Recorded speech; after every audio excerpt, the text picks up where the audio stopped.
We should be live. We should. I am going to check the things. And it says I'm live. Live and on the tubes. We're on the tubes. There's my beautiful skull villain. You lovely, magnificent, flame-haired bastard. So, looking fabulous as always. He is fabulous. He is. He's a dapper skull man. There we are. Yep. Okay. All right. Are you ready for comment story time? Yes. Okay. Hi, Squid. You're just in time for story time. I gotta pull it up. Okay. Before I started streaming, I was telling Brent, which Brent knows more about this because, hey, we're friends in real life, and I have confided in him that I've had the shittest birthday that I've ever had for reasons, and that is why I've not been streaming or gaming and playing City of Heroes for a multitude of reasons. Family issues outside of the family that is on stream. I love them dearly, and hugs and kisses to them, and thank you to my wife for dealing with my bullshit over the past month and a half. No, the pain comes from the family outside the household. But that is a discussion for another day. Maybe I'll rant about that, at another time. But I am going to talk about the comment on a video of the YouTube variety that helped me get my groove back, because I was down and the internet has provided. The internet has provided. Where you at, dog? There you are. All right. Comment. So do you remember when we did the when did when did comic books become so political? You remember that discussion? Yeah. Okay. So watch it on the YouTubes. I was actually really pleased with that one. I can't remember what we said. So it is kind of like this weird thing of somebody has commented about something that was posted 3 months ago. Yeah, it's already out of your brain. Yeah. Yes. And, future reference, if you you're the future people of YouTube and you're like, I take issue with something that Nick, Jess, or Brent said, tell me what you're talking about. It's it's the present for you, but it's the past for, Yes. Yeah. Doing stuff on Twitch and YouTube, you're time traveling constantly. Yeah. So tell me where you are in that video, just to help communication. Okay. So I'm not going to say who this person is because they actually they gave their name. Their email address is their name. I don't want to dox this person. Mm-hmm. I don't want to I don't want to be a dick. Okay. Comics have always been political, ... At least on the surface. Spidey always seemed to run afoul of the law. The X-Men were a hotbed of socio-political discourse. And the Avengers always seemed to butt heads with the government agencies at home as well as abroad. As of late, however, comics have gotten less political and delve more into contrived and nonsensical non-issues like identity politics and gender dysphoria. Both of those were in quotes, which no honest hero would ever bother getting involved in because there is no more important things going on than what pronouns someone wants to go by. Seriously, Thor not given a flying F at all. Well, today on stream, I am taking the opposing view of that.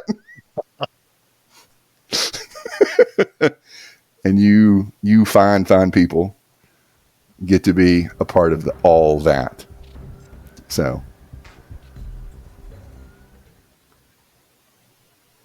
What are you saying? You're saying Thor is woke?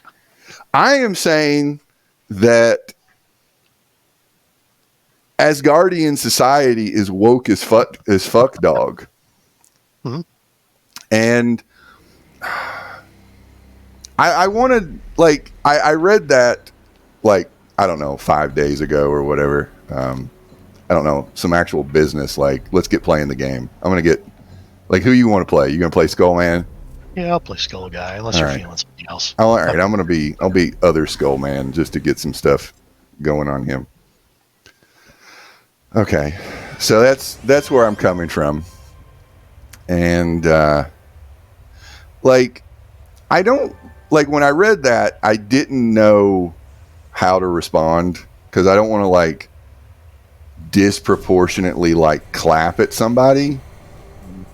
But, like, I think it's fairly clear to me that this person has taken issue with something I or we have said months ago. Like, you know, Yeah. That's just me. In the time machine. In the time machine, somebody has traveled back through time and they take issue with something I've said. And I was like, how do I comment? And, like, what would I say? Because I actually do, like, I feel like these are teachable moments. Like, you know, I'm trying to talk about something and share our discussions with the internet and so forth. You know, I don't know. Everybody's coming from, like, different starting points. So I'm going to send you an invite to team. And Squid, if you want to join up, send me a tell or let me know something. Anyway, I didn't know how to talk about it, and then it just kind of came to me that the Asgardian people have a thing called the Bifrost Bridge, and it's a fucking rainbow. It's, yeah. Okay, no worries, Squid. So, yeah, so every single time, like, when the Asgardian people go off to battle and return, they go across a fucking rainbow. And that is something that just kind of hit me like a ton of fucking bricks. So, perhaps am I reading too much into that? I don't know. There are other things too, but first I must select a mission. Well, we all know rainbows are a symbol of wokeness. Yes. Because those people have a meltdown every time they see one. Like, they're not even, like, raising a rainbow flag. They have a monument to the rainbow. Yeah. Like, it is built into, it's like, you know, like, imagine the Statue of Liberty, only, like, rainbow. Or, I don't know, the Golden Gate Bridge, only it's painted in a rainbow. Yeah. It's a significant landmark. Yeah, it's like it's the first thing that any people are gonna, like, see when they go to their magical made up land that we're having a serious conversation about. Yeah. All right, I'm gonna hang out here waiting on you. All right. Yeah. Attack the Carnival Shadows. All right. Yeah, I'm just getting set up, and I'm just getting cooking. I didn't know, like, because my knee-jerk reaction was, like, to bring up, I don't know, Mystique. Like, maybe Thor doesn't care about, you know, pronouns. And then I started talking to Jess about this, and it kind of fucking hit me. And Jess was like, I thought that's where you were going. But fucking Thor talks in Old English. Mm-hmm. That's fucking old English. It's all gender neutral. These and thous. Oh, yeah. I mean, that is quite literally gender neutral. He's the only Avenger that I can think of that actually does change the pronouns that he uses. No, that is true. I mean, I just think that's canonical. I mean, that's not like, that's from the beginning. That's OG Stan Lee, 45-year-old man writing this shit. Yeah. In 1960s.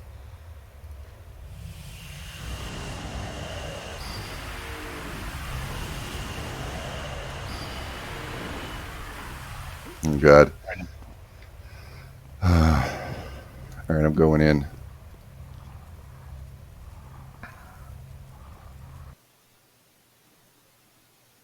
And like, Thor is actually one of the comic books that I didn't like it, like, because I think I had a,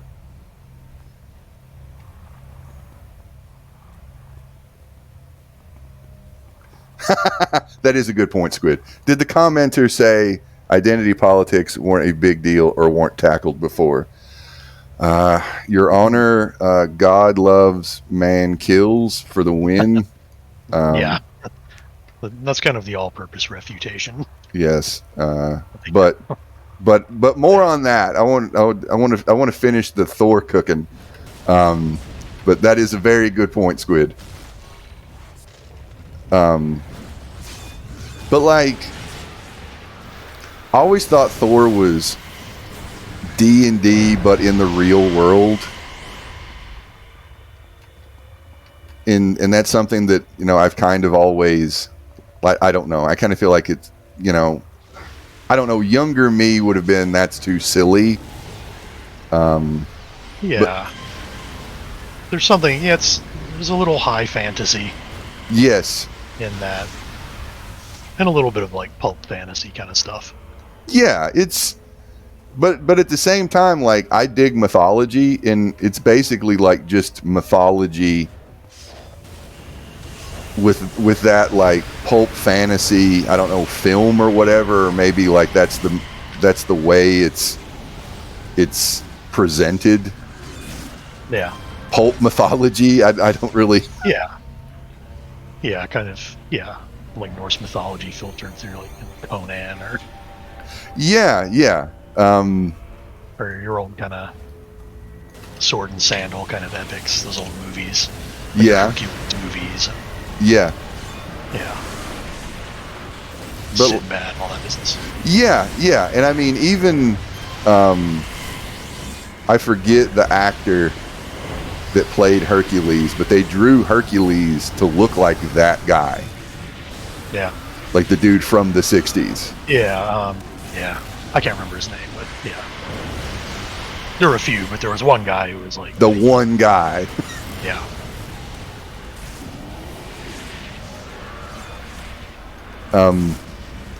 But like, you know, I started reading it. It was, I think the writer was Dan Jurgens or something like that. He was on Thor for years, and it was pretty interesting. So I ended up like, pretty much, I think he was probably like my favorite Avengers comic, because I had to read more things because a bunch of X titles got canceled. And it had to switch habits a little bit. But like the stuff that I immediately thought of, like with regards to this comment, was like when, like Thor's mythology is so goddamn like just bananas. Like he was a frog. Yeah, once. All crazy. Yeah. There's so much just crazy stuff in there. And it's just all in there. Like who cares? It's like, I don't care, himeth or hereth, who mattereth. Like he was a frog. like his long lost sister from another from another artist, Angela. I know, yeah. Like, That's a whole other saga. I mean, for time frame, like Angela showed up at the end of Age of Ultron, right? I think so, yeah. Because I think you actually read that and I didn't. Oh, I did. Yeah, I don't remember it very well, but I did read it. Okay, because Neil Gaiman wrote that, if I'm not mistaken. Or yeah, he came up with that character. Yes.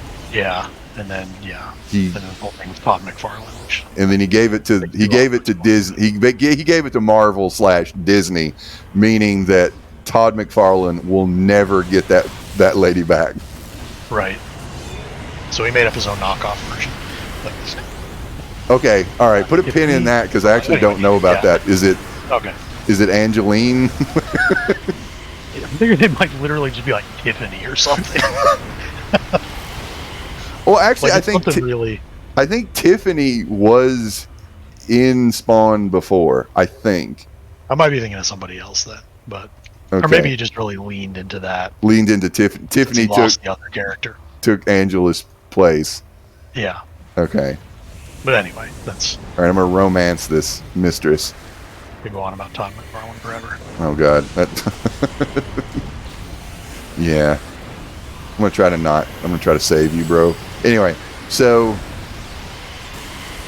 And now, I don't know this for a fact, but I seem to remember that, like, Angela is a lesbian or bi, maybe? I'm not sure. Or, I don't know. I guess more appropriately, like, pansexual.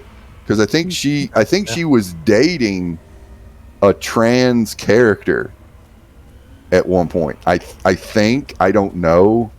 I didn't hit Thor's Wikipedia before this stream. I'm sorry. I'll do better. I'm sorry. Skim the wiki before you form opinions.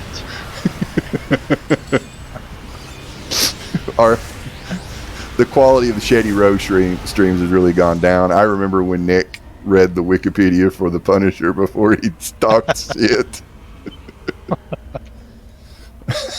Well, to be fair, there was a lot of material there that needed to be understood. Yes. Like, I can only imagine what the Thor Wikipedia is like. Oh, yeah. I can only imagine. The fourth time Thor died and came back. Because, I mean, that's actually, like, just kind of built into... I mean, that's the canon. Like, So, yeah. Yeah, it really is. It's fucking Asgardians and the Aesir. Yeah, it's... Keep things maximally confusing. But, or maybe that's, like, mythology retcon. No, they're not dead. No, they got better. Yeah, right. Which, But also, but also, like, I think J. Michael Straczynski, if I'm not mistaken, did a run on Thor. Shit, he wrote the first Thor movie. Oh, that's right. Yeah. Yeah, I forgot about that. Yeah. And Loki was a woman for a while, like specifically looking like Sif. Okay. So I'm pretty sure that, like, since what's his face? Tom Hiddleston? Am I getting the actor right? Yeah, Tom Hiddleston. Yeah, I think, since Loki has become more of a thing, I think, Loki, I'm pretty sure he was queer coded forever, and now he has only gotten more overtly, yeah, he ain't straight, yo. Yeah, there used to be certain kind of, because, it's going to shock people to find out that gays have been involved in show business. What? Literally centuries. Liberal propaganda. For centuries. Because it's kind of a great place to go if you don't really fit in anywhere else. But anyway, that's a whole other thing. But so there were a lot of things that kind of, I guess you'd call gay coded now. Yeah, or queer coded. Yeah, queer coded that didn't really register necessarily to people back then because they didn't know. Or it wasn't common knowledge because it wasn't everybody. common knowledge. Yeah. Yeah. But was definitely put there on purpose by people who did know, right? It's kind of like that phenomenon of like people not realizing Paul Lynde was gay. What? Yeah, or you know, other like prominent people who you look back now, like Liberace. Liberace's gay, Charles Nelson Riley. Yeah, and you look at it with a modern lens, and it's like, how could you not know? And it's like, well, yeah. They didn't. Yes. Yeah. So a lot of that stuff just kind of went under the radar, under popular consciousness. Yes, because it wasn't stuff that it wasn't talked about because I'm pretty sure, you know, well, first off, the comic code didn't allow for that kind of discussion. I'm sure the Hays Code didn't allow for that kind of discussion. And, you know, whatever public channel, you know, censors. I think homosexuality was specifically proscribed by the Comics Code and the Hays Code. Okay, I know the comic code specifically mentioned. Yeah, that's why like the North Star character like was very like, well, I mean North Star and Mystique were yeah. I remember the whole North Star being openly gay was kind of a big deal. Yes. All right, I'm going to send the family a message in a moment as soon as I figure out, yes, this is how you select a mission. Okay. And yeah, Squid, like, I would imagine a lot of terms get thrown out, you know, probably not understanding, like, what pronouns are or CRT or or wokeness or DEI is the thing they're on. That is the thing now. Yes, planes are dropping out of the sky because of diversity, equity, and inclusion. Yes. Okay. Yeah. DEI programs. Yes. Because they can't complain about affirmative action anymore. The Supreme Court got rid of it. Yes. So they've moved on to something else. But as we all know, they're really just replacements for racial slurs anyway. Yes. What? Yes. Yeah. Rock Hudson, the epitome of manliness, was a homosexual. Yeah, and I mean that's another thing that like the whole like masculinity, femininity, gender neutral, and you know what type of person you want to get with, like can vary, or what type of person you want to get with right now. Yeah. Is that Lockjaw from He-Man? I think so. Okay. No, that's an asshole. He's attacking you. There's only room for one skull guy. Or two skull guys.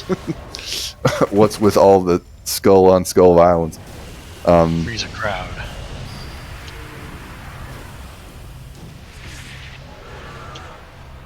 Oh, God. But, like, maybe we should define wokeness. Good luck. Well, okay. Well, I mean, all right. Go ahead. Oh, shit. Oh, shit. Oh, no. Attack of the Clones. Because, yeah, it really is. Like, there's what it meant, right, when people came up with it. Yes. And then there's what right-wingers think it means. Yes. Which is a very expansive and ever-shifting kind of definition that incorporates whatever thing they've been told to be mad about by whatever influencer they follow. Yeah. This week. Yes. Or my thing is, okay, so woke means you are aware of different kinds of oppression. You think that is a fair... Yeah, you're aware of, like, especially institutional things, I think. Yes, some systematic. Yeah. Systematic problems, not individual things. Right. The term woke, you know, you're aware, you're not asleep. You woke up. You understand that the cops are instituting the will of capital, or Yeah, or like when you find out that like highway systems all over the United States were built by bulldozing black neighborhoods. Yes. Right? Yes. Or that sort of thing. Redlining, or Yeah. Defeat all the family and destroy their cars. Okay, so we're fucking up cars. Oh, nice. All right, we're enforcing Joe Brandon's EV totalitarian regime. Car is not environmentally friendly. I somehow missed the car. Problems. But like, because I actually had this discussion with our friend that will remain nameless, but got a touch of the brainworms. Like, we actually, like, what do you mean by woke? And, you know, and when you say what I said, it's like, oh, I'm all right with that. Yeah. Because, yeah, slavery occurred. And it was institutional. Yes. And the effects of it still exist. Yeah. Yeah, so. Yeah, it's kind of hard to deny. But yeah, if you would define it expansively as just kind of, I don't know, is there's a woman in Indiana Jones now, you know, then woke can be fucking anything. Or, like, I think, at least the way DeSantis uses it, I think woke means just black. Yes. Yeah.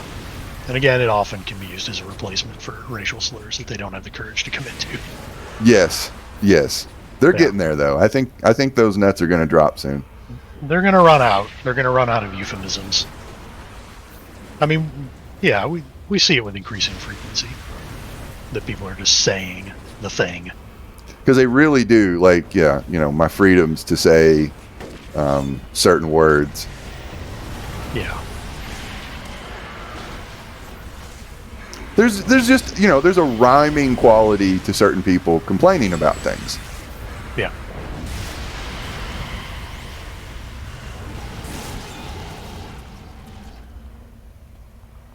That's a lot of the same stuff you see in the 90s when they were so mad about political correctness. Yeah, and I mean, and the thing that irritates me is, like, there's political correctness, and then there's the thing that got, I don't know, just being civil or not using racial slurs. Yeah. That something could be factually correct, but politically speaking, I can't say that, you know, Chernobyl went into meltdown because of cutting corners. Yeah.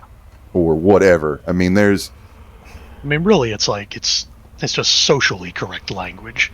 Yes. Because in civil society, we do have different ways that we speak to each other that aren't necessarily strictly factual. Yeah.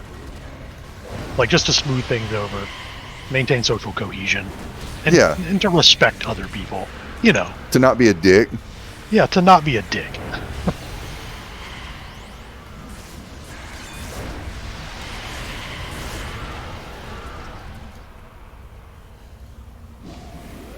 It's part of the social contract, really. Okay, identity politics. What's a good way to explain identity politics?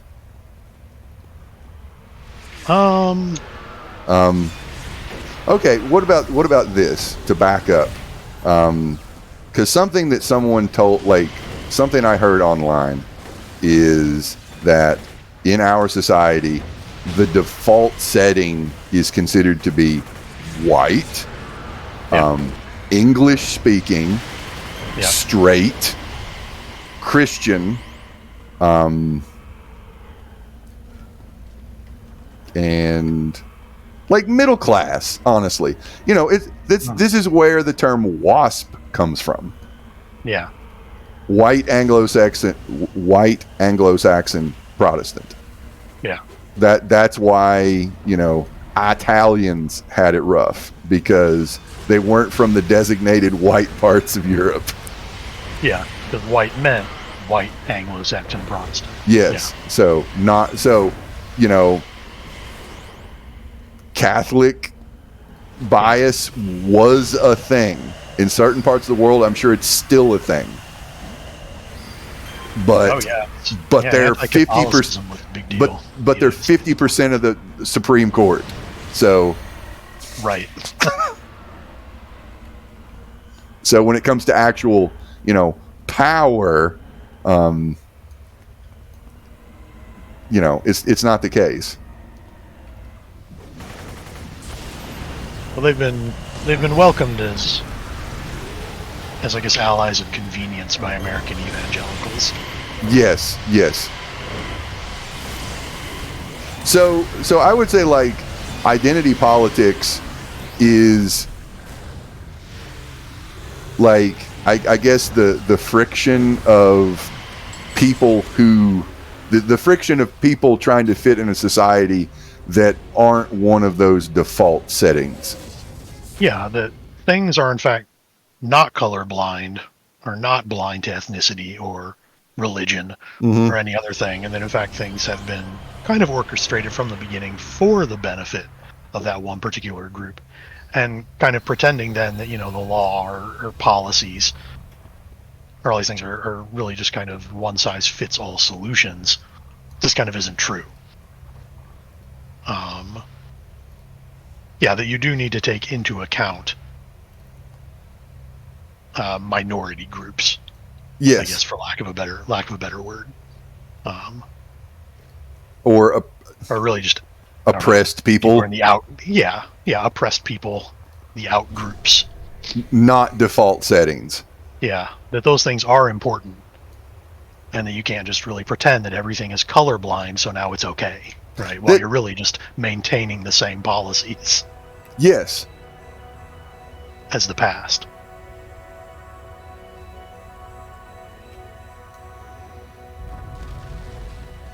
Okay, I think that might be helpful. I don't know. Is it?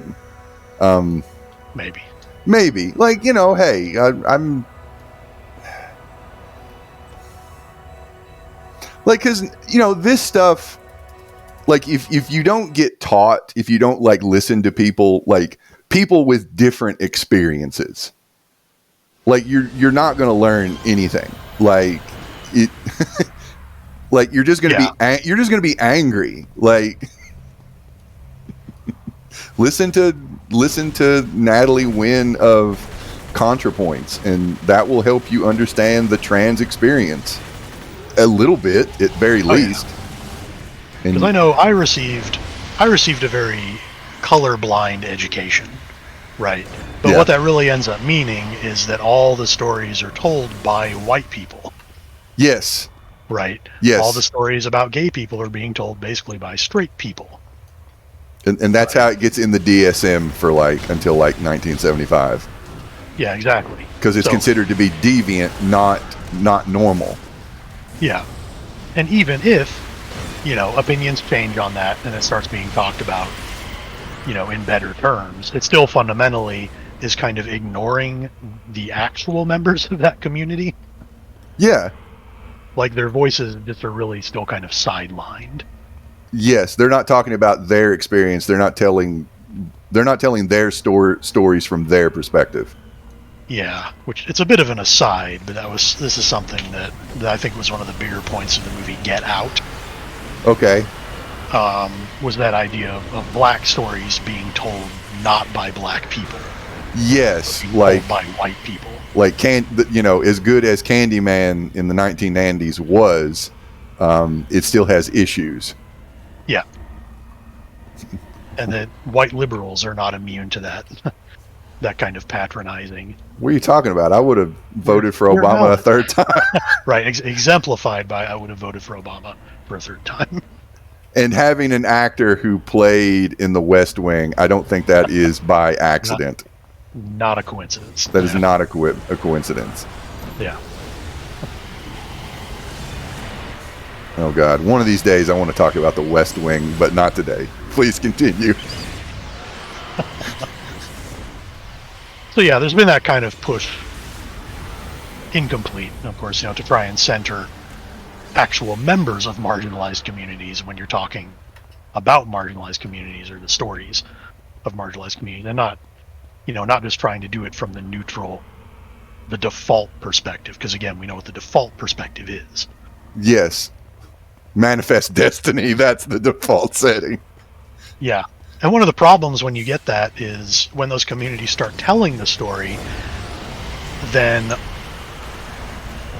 we might be the baddies. Are often the bad guys in the story. Yeah. And white people don't want to hear that. Yeah. They want to hear the story where they're the good guys who ended slavery. Yes. Right? Who did the civil rights movement. I mean, let's just be honest. That's Green Book. I've never seen Green Book, but one of these days I want to watch it. Yeah, I've heard things about it. I'm morbidly curious. Yes.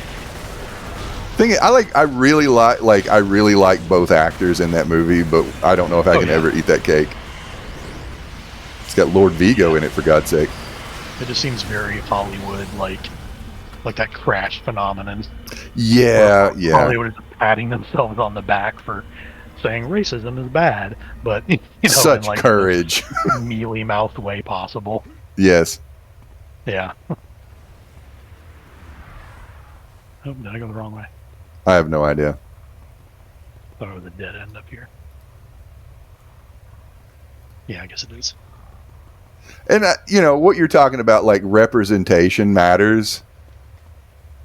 Like, there's a show on FX, Reservation Dogs. It's really good. I've been meaning to watch it. I think it's only 3 seasons. I think it ended. It's really good. It's a good drama, but also it's funny as shit. Like, it is just really funny. And basically, if all of the indigenous actors of North America have come together to make a show, and I think Taika Waititi is like an executive producer on that. I think so. Yeah. Yeah, which I would imagine that he's not from North America, but I'm dead as fuck.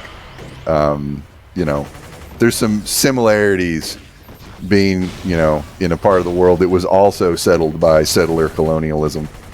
Oh yeah. I think particularly English ones. Yes. All right. Well, not sure how I got gunned down, but that's fine. Somebody broke out their cable phone gun. All right, I'm going to hospital. Me too.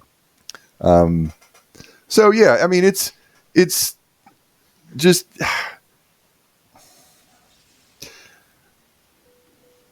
like, who knows your own life better than you? Right.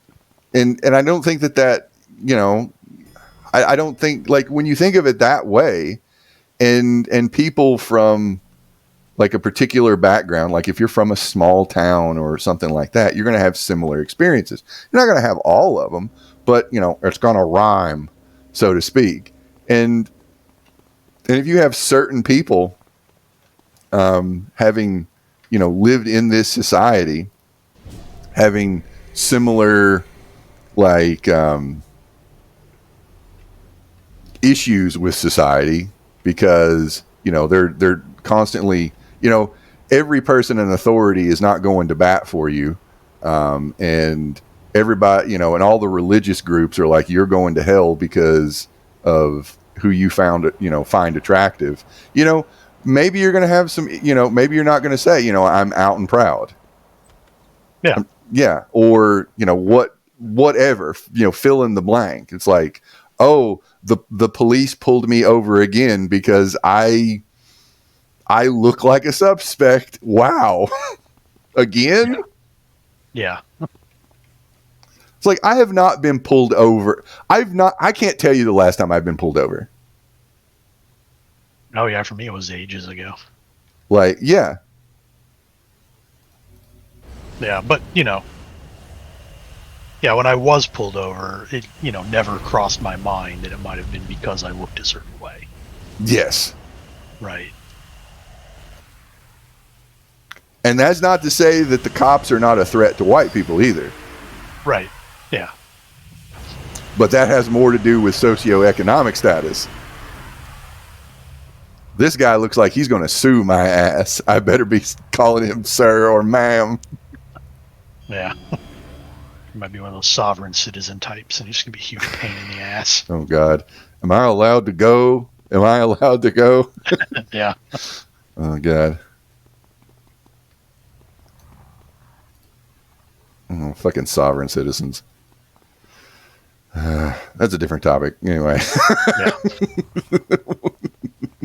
An entertaining one, but different. Yes. Oh, God. All right. I found the elevators. Oh, I'm trying. I'm making the same mistakes. So trying to, like, okay, in like comic books, inclusion matters. Like, because I'm not going to say they're for kids, but I'm going to say comic books, they're young adult fiction. Like, yeah. I think that's fair, and I think that's, you know, describing them to what they are. Same as Star Wars. I'm not going to be belittling and say this shit's for kids, even though I literally just did. But like, I mean it is, like, because, you know, I love this shit too. Like, I'm playing a video game very much inspired by comic books with another adult friend talking about why they matter.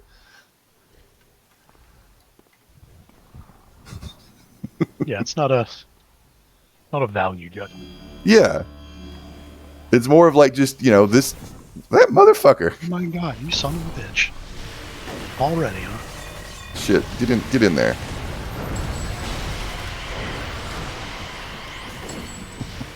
I want their guns. They have anti-skull technology. We must destroy it. My God.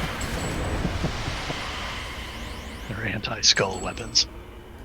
So that, you know, okay, so that being said about, like, you know, representation and so forth, like, and I didn't realize this because Spider-Man meant something different to me, but like Miles Morales is really important to certain people. Yeah. Yeah, and I get that. Yeah. But again, you know, people will have a problem with it because they don't understand why can't white be the default. Yeah. Like, right? Why can't white people's stories be everyone's stories good enough for everyone? Right. Yes. What do you have a problem with white people? Yeah. Because then it becomes like it's not white people. It's the problem with white supremacy. Like, and there's a difference. Yeah. Like your white people versus your white folks, right? Yeah, yeah. White folks are all right, but white people are suspect. Yes. It's subtle little things you can say. Oh, you went the other way. All right. I did. Oh. And I mean, I've had it explained that, like, white supremacy has been hardest on white folks. Like, look at Europe. Right. Reduced to rubble. Like, ask the Italians and the Irish. I mean, yeah.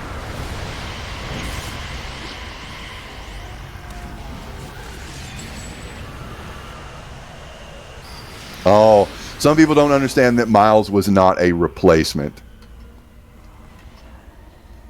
Yeah, or technically I will say this just canonically. Technically, he was a replacement at first, but then they all got along. Yeah. But he was the only thing that survived the Ultimate Universe, right? Universe. Yeah. Well, that's a problem with book actually sold. Yes.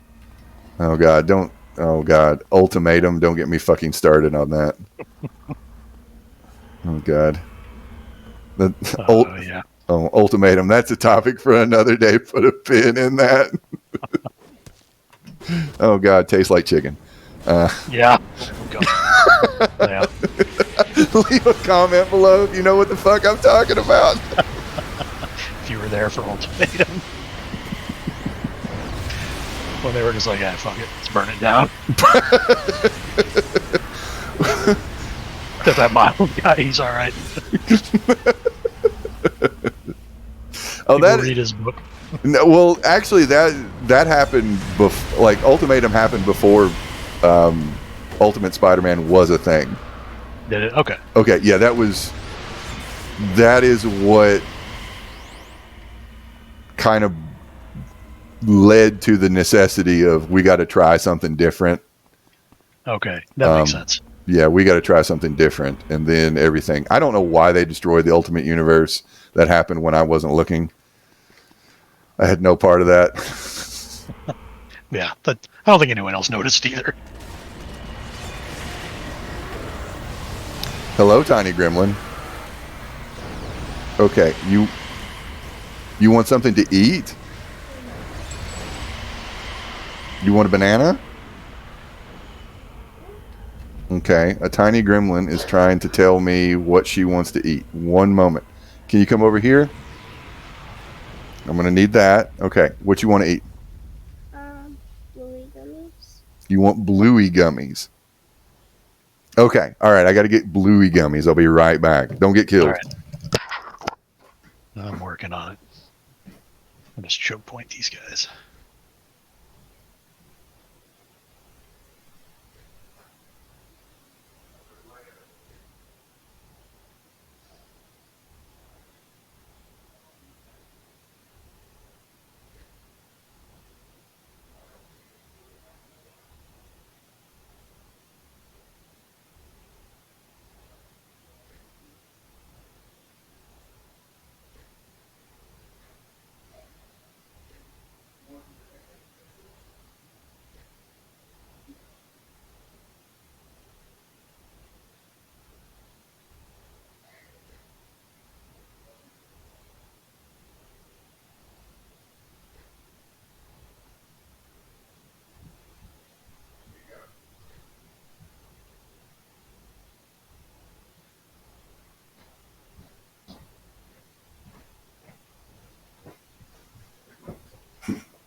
I've returned.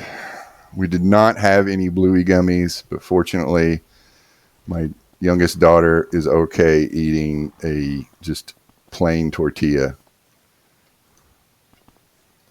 which is a thing she will do. Oh, all right. Crisis averted.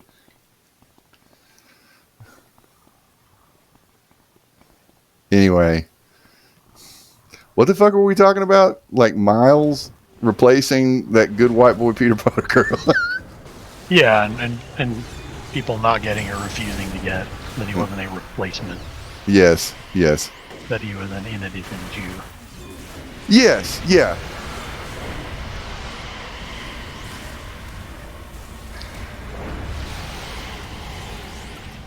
Oh, God.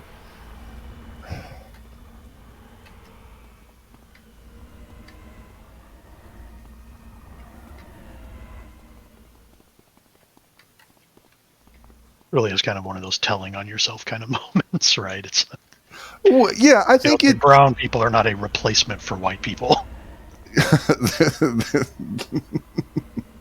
But a lot of them think literally that. Yeah, because I The mean, names for it even. because I mean, isn't that basically just saying that like that's a corruption for white people, like racially Yeah. speaking? Yeah, It's an impurity. Yeah, it's a racial purity thing. Just again, without saying that. Because if you say that, everybody knows what you mean. Oh, the Ultimate Nick Fury survived as well. Oh, that's right. Okay, yeah. Which that had to do with the movies. Yes, that was basically. Yeah.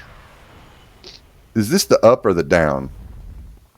This is I think the that's down. where we came in. That is where, yeah, that's down. Because okay. I just found these elevators. Okay. Maybe I should go around the other way. Well, never mind. I'm already over here.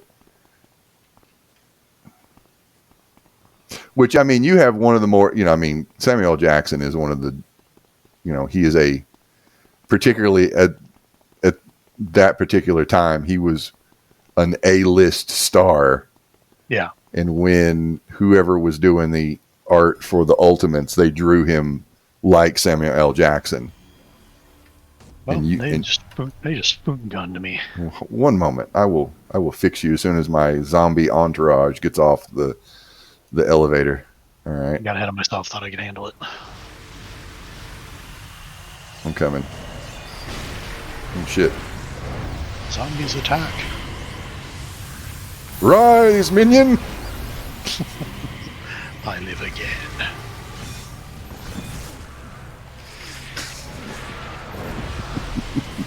We are replacing the living with the dead. This is the great replacement. Death. Oh, God. The waves of undead Americans.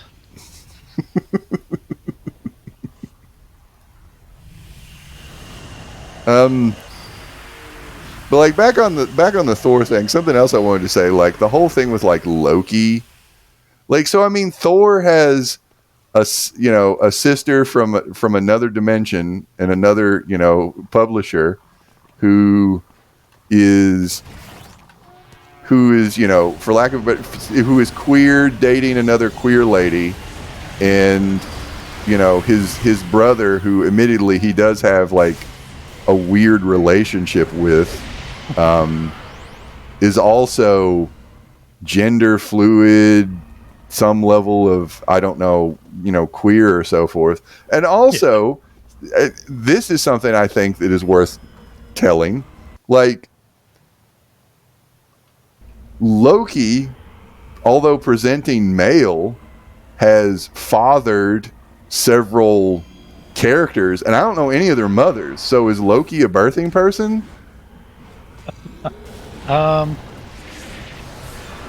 Because the Fenris wolf is his, Hela is his. I even think the Midgard serpent is his child. I think I might be wrong. Yeah, I'll need to look because my mythology knowledge is failing me. Loki's a birthing person. I feel like he has. Yeah, I feel like Loki has given birth. Okay. Once. Yeah. Yeah. Loki. This is why I leave the left, because Loki is a uterus haver. Oh, God.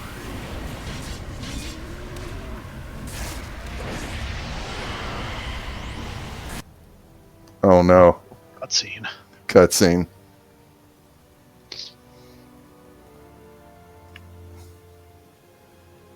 All right, come on. Yeah, you can't do this. Yeah, run away. Gonna send in the old man. I remember this. Sort of, vaguely. She needs some new clothes. Those are all fucked up. Yeah, it's full of static electricity. All right, let me get my zombies square. Squat for a minute. And it's like mythology, probably regardless of culture, is all about like these entities that do what they want and don't give a fuck about like earthly rules, because they make the rules. Right. Like, yeah, having sex with whoever they want to, whenever they want to. Yeah, he's turning into a swan or a bull or whatever. Or whatever.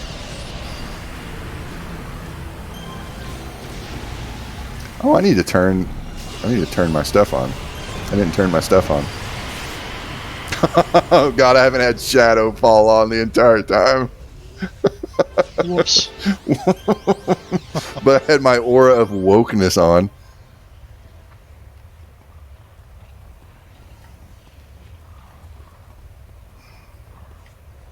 Okay. I haven't played this character in like a month. I'm sorry.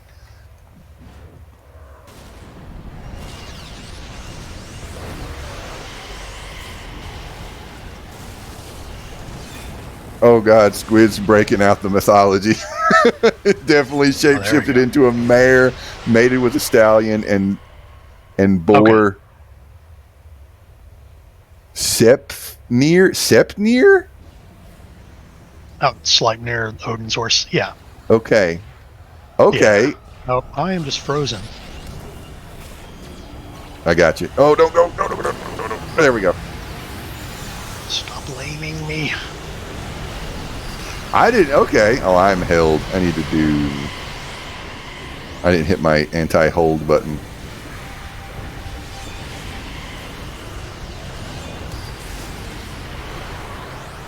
Who are you? Are you the problem?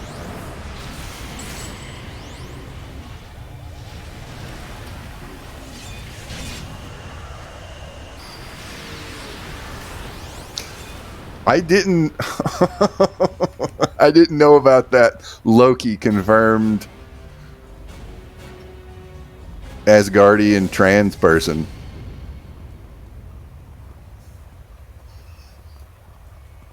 Because you know what? Thy body, thy choice. Yeah, really. You find ancient cultures. A lot of them weren't really super uptight about a lot of things. It's almost like our constrictive gendered norms are more of a modern colonial settler mindset, you might say. Right. Oh, God.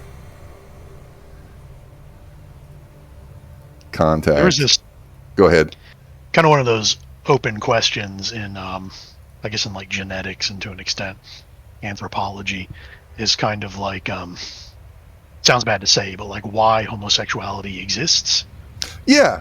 Yeah. and how it continues, Yes. right? Just from a genetic perspective, Yes. right? Um, but one of the proposed solutions, basically the overall thing is that it must have utility, Yeah. right? From that kind of like behavioral genetic perspective. Yeah. Yeah. So in order for it to continue, but one of the hypotheses, I think they just call it the gay uncle theory, which is that having family members who don't have children increases or makes better outcomes for members of the family who do. Because, for Yeah. instance, you have a gay uncle, and well, the gay uncle doesn't have his own children to spend resources on, but he will spend resources on his nieces and nephews, Yeah. Yeah. Yeah. and may even leave property or estate or whatever to Yeah. nieces and nephews. But yeah, I just think it's kind of interesting. Yeah, and I mean that just kind of goes into. I mean, I think maybe another way of saying is like maybe it takes a village. That like this is Right. why community exists. Period. Yeah.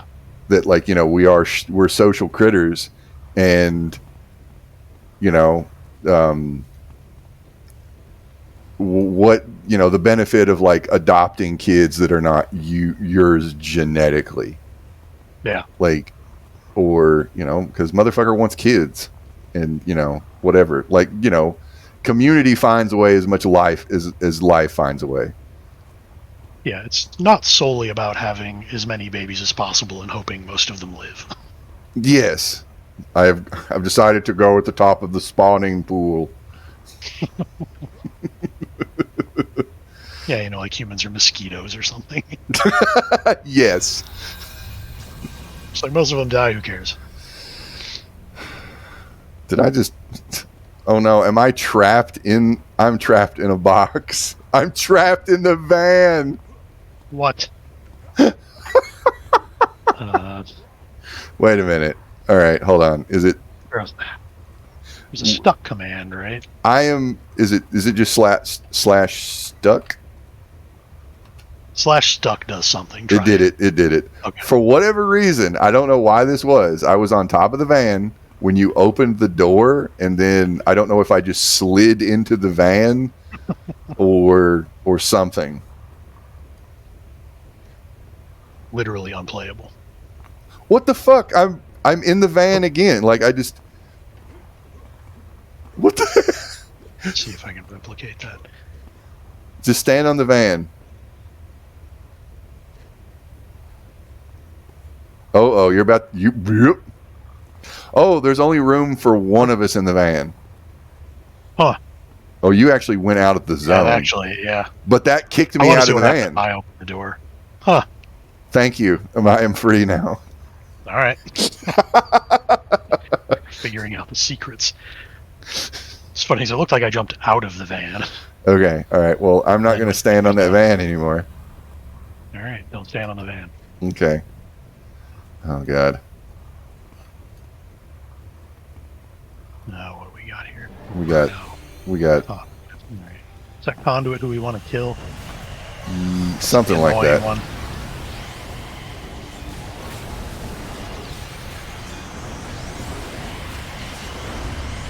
I don't want to get held.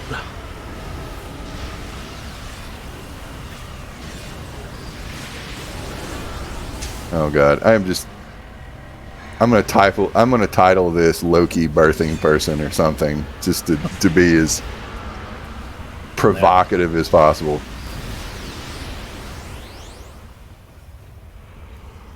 Let me get this purple subjugator. Those fucking woke Asgardian allies. What the hell?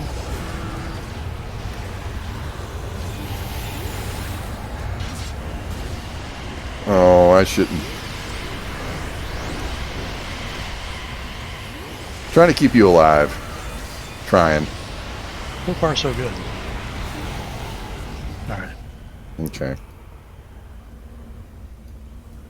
What's my inventory looking like? Have I got room for everything? Oh, yeah. This self-heal, but it's got a really frustratingly long cooldown. I think I've got the heal buff on you right now. I can, like, overclock you with my magic abilities. I'm sending the whole team in on this asshole.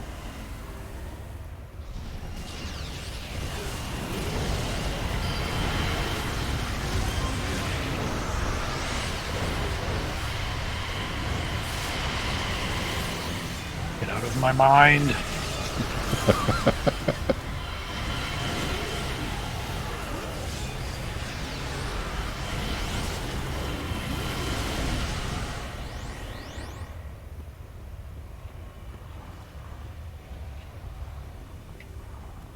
Like, I'm just picturing like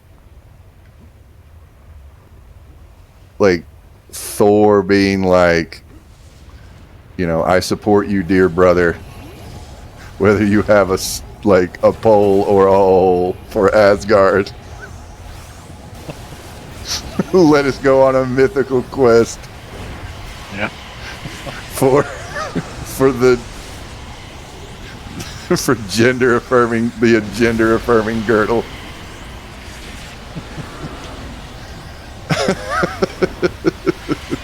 Because thy body, thy choice.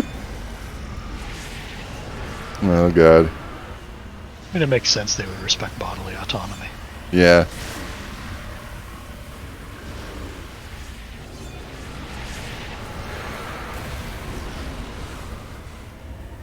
And, like, okay, I am going to say this, and I'm not in any way insinuating this for the commenter, what brought on this discussion.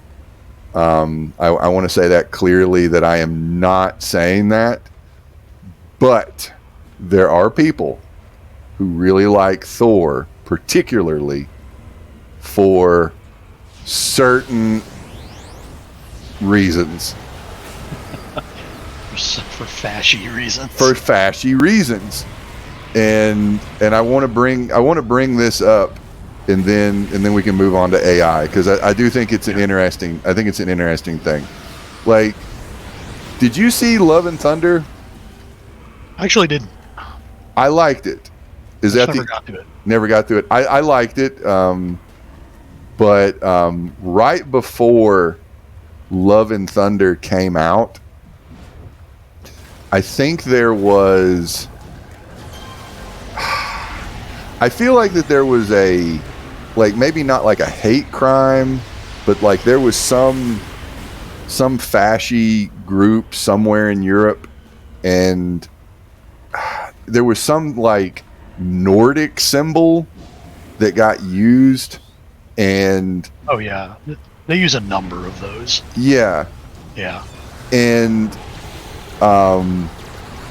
and if I'm not mistaken, that symbol actually showed up in Love and Thunder because they're fucking, you know, Asgardian Norse people. But you had a queer black lady in front of it, and that kind of lessens the association. Yeah. Because Valkyrie. And it makes more sense why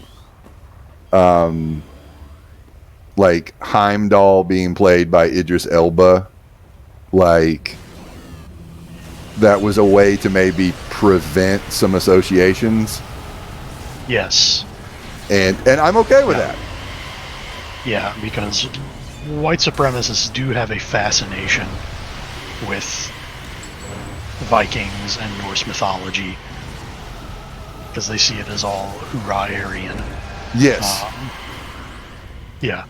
So it's kind of one of the perils, like, you know, if you're interested in that sort of thing and you think it's cool and you think it's neat, that's like, well, you know, like if you wanted to wear like a Thor's hammer necklace or something. Yes. Right. It's something you have to be careful about because there are neo-Nazis out there doing the same thing. Yes. And it's really just kind of like, you know, Nazis ruin everything. It's the part of the Venn diagram, the overlapping of like normal nerd and fascist. Yeah. Yes. You run the same thing and, you know, and like Warhammer and stuff like that. Yeah. But, you know, hey, I'll take an opportunity to like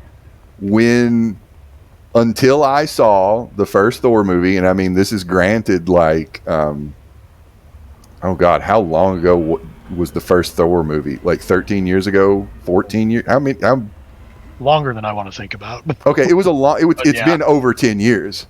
Yeah. It's been over 10 years, and I remember I was like, why is this black dude playing Heimdall?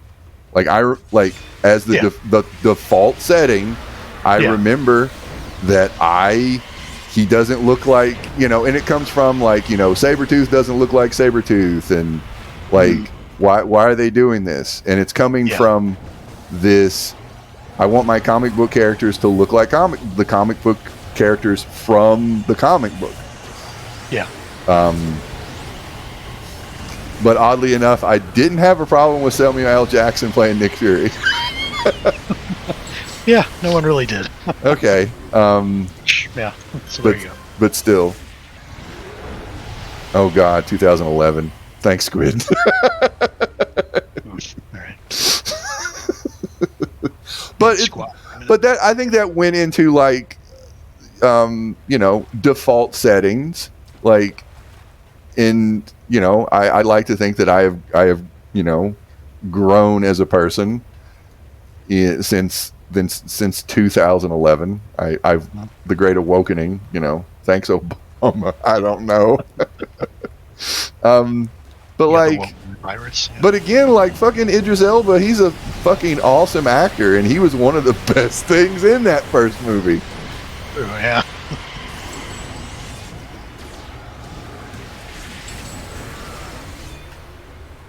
And even something, you know, maybe like even aesthetic, like having a very dark skinned man represent like seeing everything, like kind of like personifying space.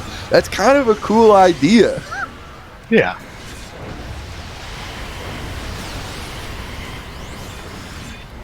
So, I mean, yeah, whatever. Like, yeah. Yeah. Like it's okay. They didn't have a problem with the fat Asgardian. No. Oh God! Like or like, you know, like I guess the first the first the first woke Asgardian, I guess, would have been Hogan, because where the fuck did he come from? Yeah, right. And I think, and Yeah. honestly, and maybe that was Stan Lee trying to go, hey, this could be problematic. I need to put some color in this. Yeah. Some kind of awareness. Yeah. So he's going Yeah. to put like mythic Genghis Khan in there. Yeah. And, maybe it's good to put Sif in there in an active role.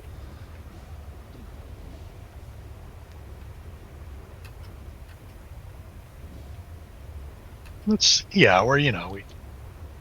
we look at people from that time, and we can say, yeah, they were trying their best. They were trying, yeah. Yeah. Well, Oh, okay. wait a minute. All right. Oh shit. An Oh, they're gonna fuck me up. I am so dead.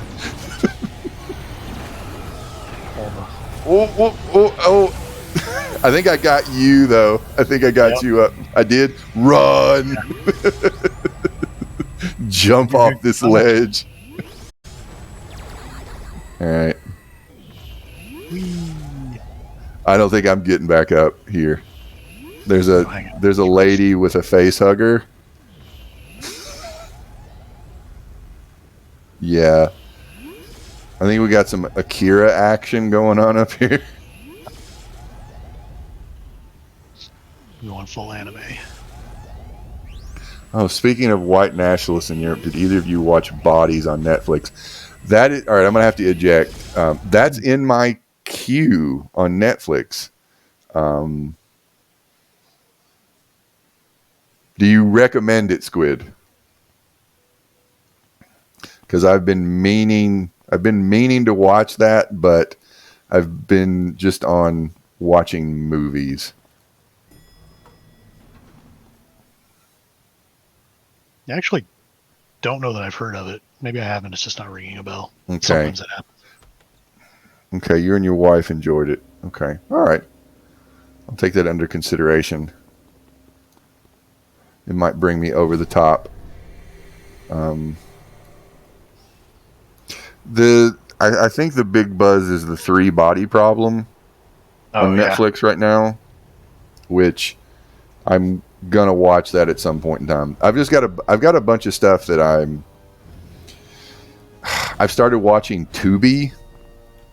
Oh, there's a lot of stuff on Tubi. There is a lot of stuff on Tubi. And a lot of kind of weird stuff. Yeah.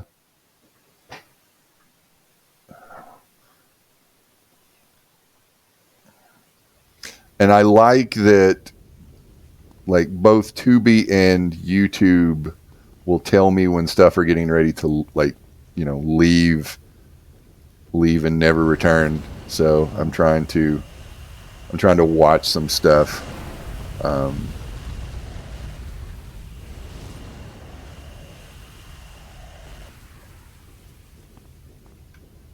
Okay.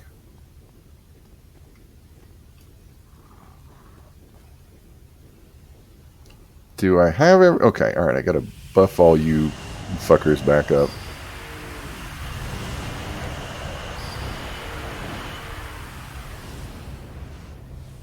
And here we go.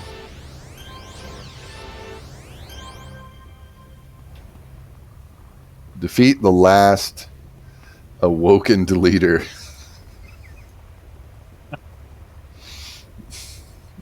Go awoken, go broken. Defeat the woke mind virus. Yes.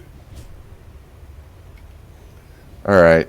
Do you want to talk about movies, or do you want to bitch about, like, technology? I can always go either way. You got a preference? Nah, not really.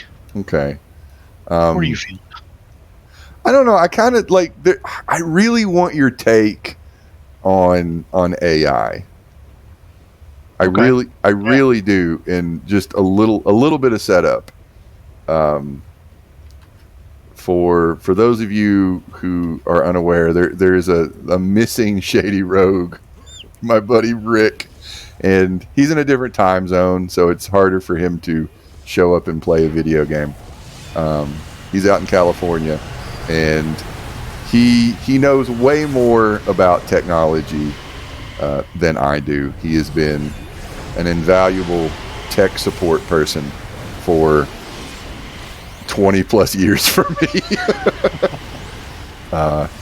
So yeah. So he's actually in the tech industry, and a couple of weeks ago we got in a discussion about specifically like AI, and it was a good conversation. I don't necessarily think it was like debate light, but we definitely had differences of opinion on it. And it maybe even just have been like kind of like what we were talking about, like, are there uses for AI? And I kind of come on the standpoint of AI is a gimmick. Like my take is AI is a gimmick, and it is there to try to get rid of somebody's job. That is my take, basically. That basically encapsulates my opinion on it. Okay. I think corporations see it as an opportunity to make a bunch of stuff for free without having to pay somebody. Yeah. Okay. Yeah, and I mean, to eliminate jobs and replace them with an algorithm. Yeah. Yes, and so and it's one of these things. Like, I really wish we had talked about this on stream. I really wish, and maybe I can talk to him about it sometime on stream if he'd be up for it, and he had time or whatever. Maybe I'll play 20XX with him and talk tech. But also I don't want to put words in his mouth or anything like that. If you're listening, Rick, I'm not throwing shade, and we just have a difference of opinion, and I won't put words in his mouth. But basically, like, I've noticed a trend, at least in my opinion. Technology, since I've been paying attention, has shifted about every year / maybe every year and a half since I've been paying attention to some type of this is the next big thing. Be it we're going to go to Mars, cryptocurrency, and each of these are a little different, but they all have to do with what is getting funded, like what shows up in my feed to be speculated on. Let me talk to this person. Okay, leave. Enter the sewers. Well, there we go. All right, I've entered the sewers. Or VR. Like, I think those are about all of the things, and now it's AI. And like, there'll be all of these articles of like what thing to invest in, what crypto to buy, to hold on to or sell, or Jeff Bezos desperately wants to go to Mars, or I'm sorry, Elon Musk desperately wants to go into the Mars, whatever. We're going to be mining asteroids for rare metals, all of this stuff as a way to make money, because the number, in capitalism, in business, the number always has to go up, and Yes. we are coming to the end of that. Yeah. And because there are no other places to colonize except ourselves, and so The machine will eat itself. Yeah. Yes, the machine. Yes, capitalism is eating itself, and the only way to get more, lithium, is apparently to go get it from a rock in space, maybe, or gold, or whatever. Yeah. Yttrium or whatever. Yeah. Rare earth metal we need to make more smartphones. Yes, or self-driving cars. I'll believe it when they're not crashing into each other. Yeah, which that's a thing that was super, super hyped. Yes. And then it's just kind of been. It has been nothing but like it's been nothing but like like damage control. Like like Elon has been on damage control since he bought Twitter, because blah blah. Brain damage control. Oh yeah, the metaverse. Yeah, the rebranding. The metaverse. Oh, we're talking about flop. That killed VR. Like killed it dead. Thanks, Mark Zuckertron. Like the best way to view all of this kind of stuff is that it's all about attracting investors. Yes, it is all about speculative assets. Yeah, it's all hype, so you can get people to pump money into whatever your thing is.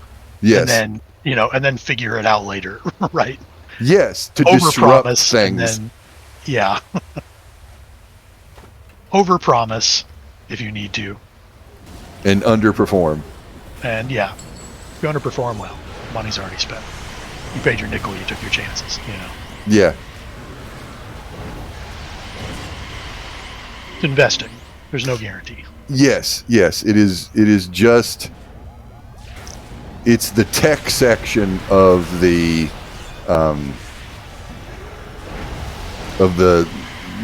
stock exchange. Yeah. Because when so-and-so puts money in, what do they know? Maybe I need to put some money in, or I need to buy, or I need to sell. All this, number go up, number go down. All that, my stonks. And that filters down to just, regular people. Getting the itis of making it big. Yeah, by investing in whatever the next big thing is. And, and I mean, to an extent, there will be some truth to that. Yeah. Because you get a bunch of investors in a thing, you get a ton of hype, the number will go up. Yes. Stock will go up. Stock will become valuable. And you could make out with a lot of money.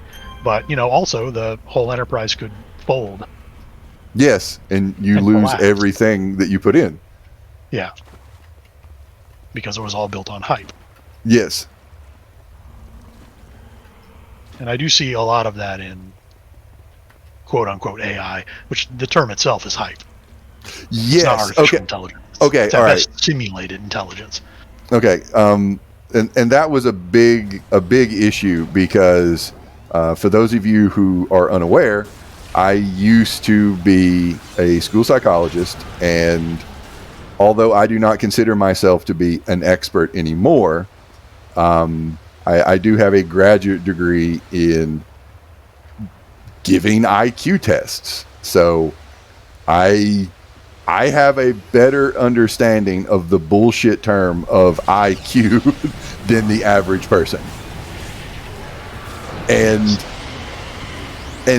as someone who gave IQ tests for a short time for a living, I don't believe in the concept of generalized intelligence anymore. I just don't.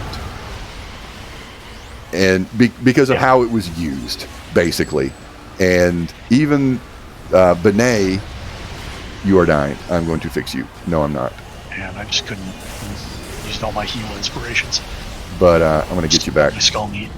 I'm going to push your skull back together. But even Simon Benet, I'm blanking. The last name Benet. He's a Frenchman. He's dead now. And he's been dead for a long time.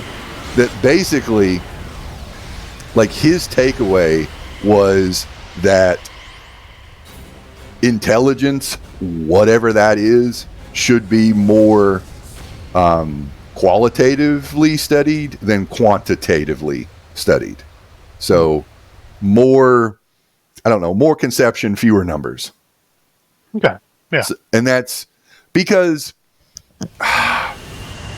my take is that the IQ, intelligence quotient, is basically a stand-in for mental credit rating. That's how it gets used. Yes. Yeah. And high number good. High number good, of course.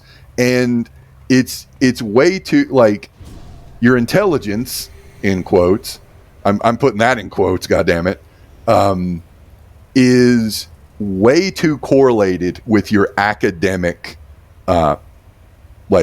performance. Yeah. So, they're related, and I see it as, oh God, and something was quoted, like the entire nation of like Ireland, like their average IQ went up by like 10 points when they got wealthier. Yeah. So they were more educated. So it's just it's things like that. It says more about like your socioeconomic status, or where you sit in a society. And I mean, I was trained on giving a number of IQ tests. Some of them were incredibly verbal, like they all had different terminology. Like they're incredibly biased, and anybody that did this was like, this is what we've got right now. But it's how it gets used. Like a couple of weeks ago, there were mothers in Oregon who were getting their parental rights taken away because their IQs were not high enough. Okay. Yes. So not dystopian at all. Yeah, and I mean, and that gets into like Child Protective Services being the child cops and so forth. So yeah, that's a lot, but like I just don't believe in this. I don't believe in G anymore.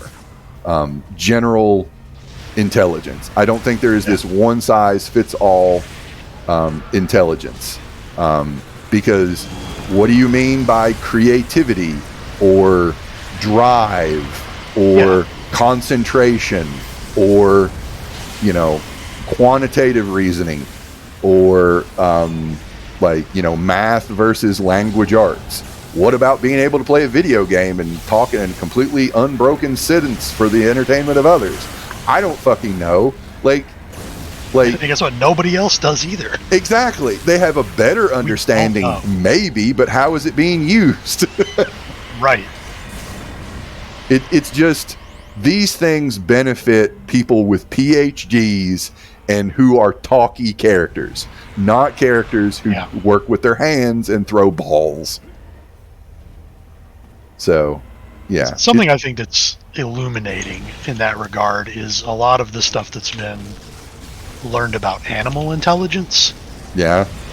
And that a lot of animals are much smarter. Yes. Than we've given them credit for. Or partly because we don't recognize their right to fit into that human. Yes. Yeah. That it was, even particularly things that like birds. Squids and cephalopods. Okay. Yes. Bird, especially. Birds have been getting the raw end of that for a while because they taste so good. Ravens and crows. Yep. They're like weirdly smart. Yes. Cephalopods, squids, yes, octopuses. Okay. I was reading a study about how it appears that dogs can associate nouns with objects. Huh. Like, like ball. Yeah, that they actually associate the word ball with the physical ball. Okay. Right. So to that extent, they know what you're talking about. Yes. Yeah. And that's just, it's the kind of thing that, if it bears out, kind of earth-shaking information, really. Yeah. About what it even means to be an intelligent organism. Yeah, you're kind of like talking about like other things instead of just intelligence. Like there's this one number, Yeah, intelligence seems very emergent. Yeah. So it's kind of, it's really hard to pin down, and there's a lot of complicated stuff going on that makes it possible. So my primary problem with the AI discussion from the get-go is I think AI is a lie from the get-go. I think it is intentionally misleading to say this is artificial intelligence, because you're talking about something that is natural or whatever, like, you know, creativity or imagination or, you know, verbal reasoning or spatial reasoning or whatever, and because you're saying that, you're kind of you're hyping what the actual product is. Yeah, because it is a product. So it's like machine learning. Like, the machines are programmed. Like, when you are using one of those AI imaging things, like Midjourney or DALL-E, like, it's bringing up information from the internet that is tagged as monkey. It doesn't know what a monkey is. right. So yeah, Yeah, it has no concept it has no concept of how many of fingers. anything. It doesn't know how many teeth, fingers, or toes Margot Robbie has. Yeah, and in fact knows nothing. It has no knowledge. Exactly. So whatsoever. yeah. So yes, thank you for using a different word other than creativity. Like knowing, learning. Like, these are psychological phenomenons that describe experiences of people and other animals. Yeah. So yeah. And what we've got is, at best, we have algorithms that simulate learning. Or simulate, like, pattern recognition. Maybe is a, like, I don't really like. Yeah.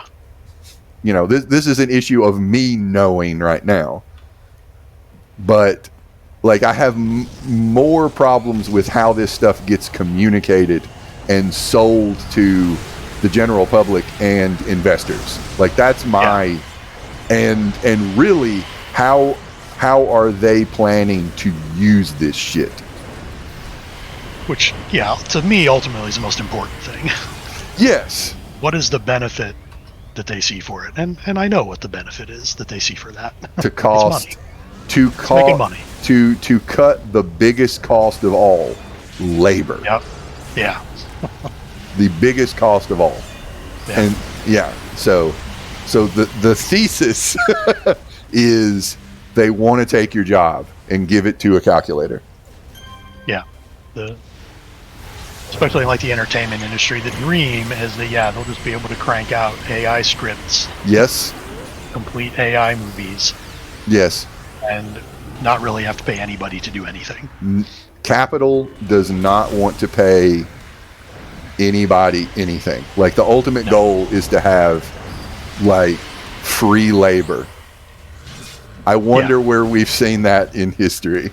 Hint, hint, wink, wink, nudge, nudge. Do you want a Butlerian jihad? That's how you get a Butlerian jihad.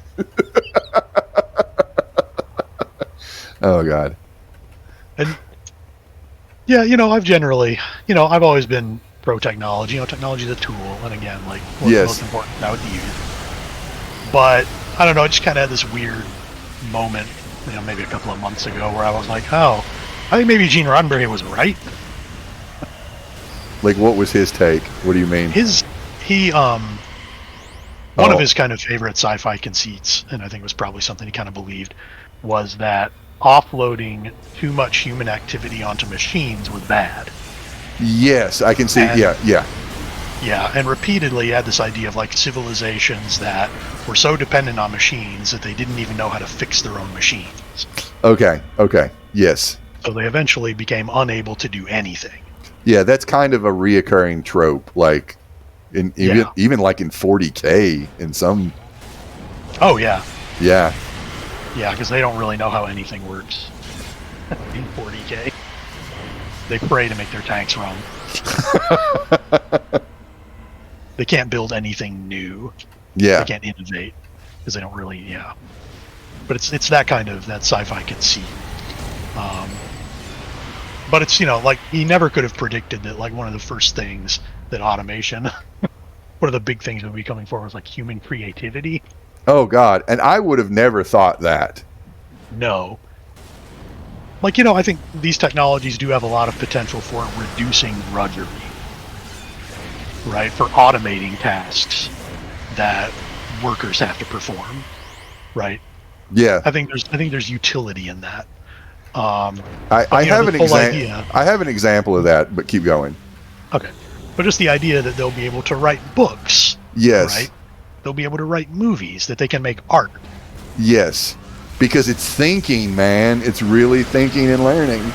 It's trying to say something. It's predicated on a false assumption Yes. that there's any kind of intent. There is no intent. Yeah. And I don't know if I'm full of shit, but I feel like there are tools and then there are toys. I think the image generating things are toys. Like they're kind of like this fun thing that you know you can make an AI generated goblin avatar because you don't really know anybody that can draw you one. So yeah, you can make funny things or goofy things. Yeah, you can make. See what you can get away with. You can make Dr. Crusher wielding a pump action phaser based shotgun. Yeah, to show to your friends.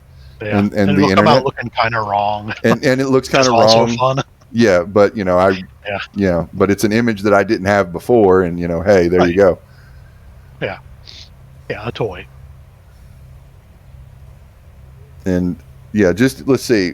What gets me is that they are so profit driven in the short term, and they are willing to demolish the ability of people to make money to consume what they're creating. I also want to say that I want to make sure that when I use they, I do not mean globalists. Yeah, we're not talking about the Jews. I want to spell that out. Lay it out. Yes, I'm talking about like the your bourgeois capitalists, like even though Marx had some problems with his people, so to speak. Yeah. Hey, anti-Semitism was the common language of Europe. Yes, we've come a long way. Yeah. There were metaphors people understood. Yes, so. But like there are toys and then there are tools. I think a tool that everybody can get behind is like if you go to a store and the cashier, back in the day when there was a fucking cashier, that they would scan the barcode at the little computer thing, and that saves a lot of time and effort for everybody involved. That instead of just typing in like this is a can of peas. I'm not saying you. I just want I definitely didn't think you were saying that, but I'm just saying that to everybody. I just want to make sure everybody's on the same page. So, and now that kind of thing. Lay it out. You just want to lay that out to be clear. No dog whistles. No dog whistles. Yeah, I'm talking to all people in all times on Twitch and YouTube's. But like a barcode reader, I'm sure that because it is much easier to just scan a barcode, that did reduce the workforce necessary. That reduced some cashier positions, without a doubt. Yeah. But it's still like, I feel like that is clearly a good, like that makes the job, that is a tool for doing that job. Like it reduces the drudgery of the job. Yeah, and injury, I would imagine. Yeah. You're not typing, a bunch of shit like over and over. You only start typing when that barcode doesn't work. And sometimes the barcode doesn't work. Right. Because, I worked for Kroger for 7 years, and I remember the pricing coordinator Jerry, Jerry, who taught me about the one world government. Yep. That's a topic for another day. Good guy, but there was kind of a joke that he was. Oh God, what was that movie? Falling Down with Michael Douglas. Oh yeah. That was Jerry. Hello, oldest daughter. How are you? Good. All right, you can get you something to eat. Welcome home. Do you have a good day? Okay. Your tiny gremlin is getting better. She's watching Spidey. You can get you a snack and get on your phone if you'd like, okay? Sound good? What you need? Yeah, go for it.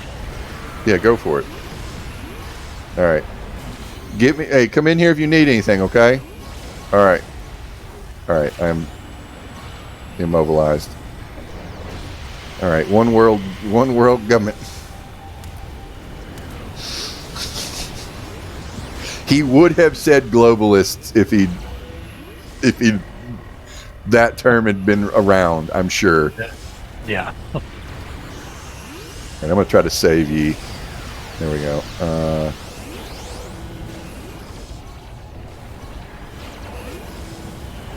I'm working on it. I've used my one paltry enhancement. I am confused. I know not friend nor foe. Oh, my cooldowns are super long right now. I'm trying to do stuff.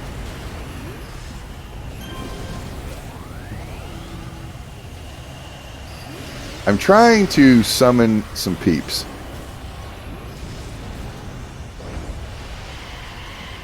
Because we need more bodies.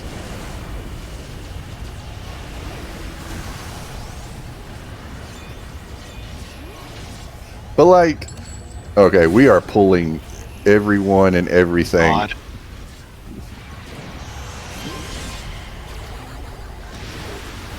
All right, but you seem to be doing better. I'm doing better. Okay. All right. Okay. All right. Let me buff my babies. I got to hit boutons.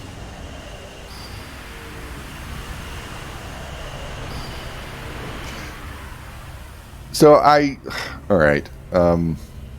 What else about AI? I want to get back on that because there's. I am of the opinion that technology has peaked with the iPhone and the internet, and everything in the last 10 years has just been the enshittification of technology. Yeah, there kind of has been this question for a while, like, are we still innovating or are we just iterating? Right. I know where I fall on that discussion right now. Well, and and a lot of that is because, I mean, it's because of capitalism. It is. Yes. They want to make planned money. obsolescence. Yeah. And just making the same product kind of over and over again with incremental improvements is low risk. It's a safe bet. It's a safe bet. There's a market for it. Yeah.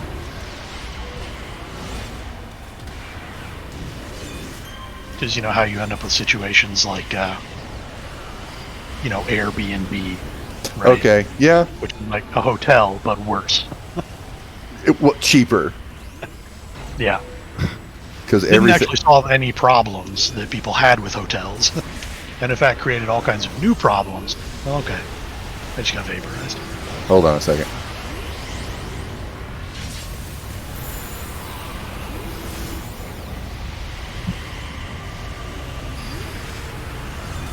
Because you won't check into a hotel and then get in there and see there's a fucking chore list.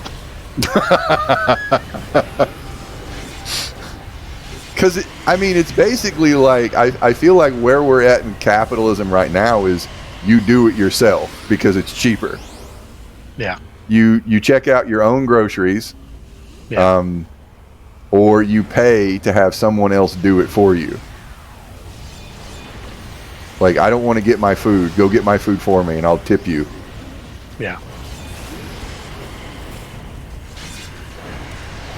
Of course, and a lot of that is about driving down labor costs. Yeah. Because your delivery people, well, they're contractors. They're not employees. They're not real employees. Yeah. You don't have to give them benefits. Yeah. You can pay them as well as you would have to pay a real dedicated employee. Yeah. And you can hire and fire at will. Yep. And again, so I see, like with AI, I see that's same benefit. Yes.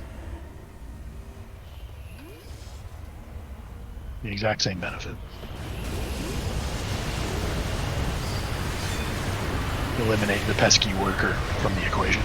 Yeah, and I really do feel like that I am happy about all of the labor gains that are happening. Oh yeah.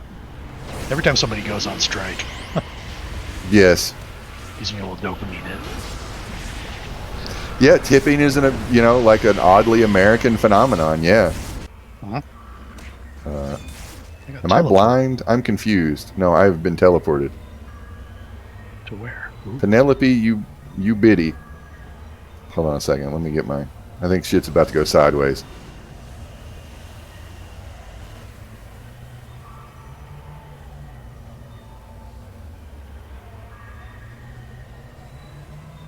Okay, yeah. Not oddly. Just odd. I mean, it's our way of doing things. Yeah, it's mainly so that restaurants can have artificially low prices. Yeah. By basically offloading the cost of paying the employees onto the consumer. Yes, yeah. So it's really just kind of a trick. Yeah. All right. I'm going to pause the discussion on this while we go fight her. All right, have I got you? All right, you are getting healths. Do you need anything real quick? You need some healths? I could use some greens. All right, take one or two. Yeah. Here, I'll give you that. I'm going to... All right, let's do this. All right.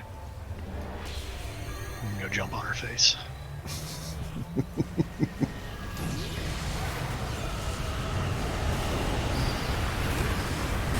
Well, don't knock me down. I knock you down. It's illegal. Shenanigans.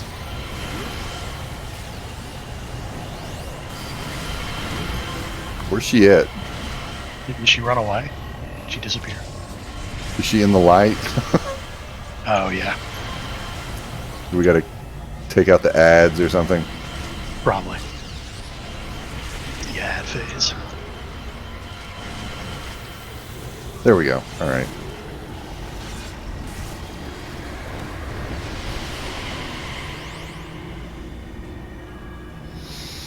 Am I getting put in timeout?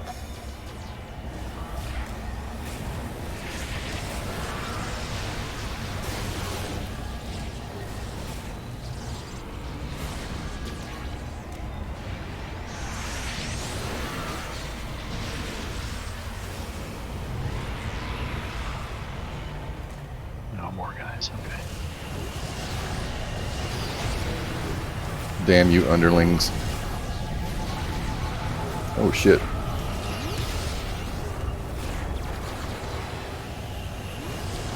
Fuck. I'm dead. Oh, you're almost dead. Yeah, somehow. I was fine a minute ago. Yup. Then I got kind of juggled. Alright. Alright, I am not getting up. I'm going to the hospital. Likewise. Wah wah.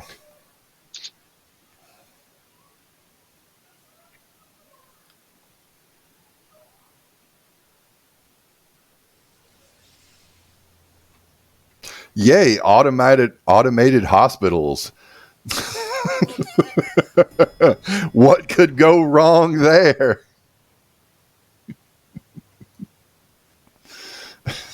I mean, there are already plans in the works to like replace nurses with Yes. AI. Oh Yeah, God. it'll be fine. Everything will be fine. Everything will be fine. Everything is fine.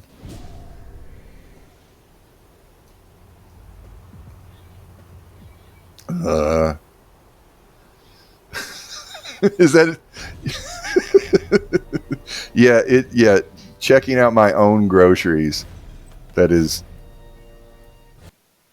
one thing. Like you're essentially saying you're going to have to do your own medical work. I think like that's kind of what I'm like. Yeah. Oh God, I'm in the darkness again. Am I going to get attacked immediately? No, they're over there. Okay, I got to get all my posse. Invalid target. Oh, there we go.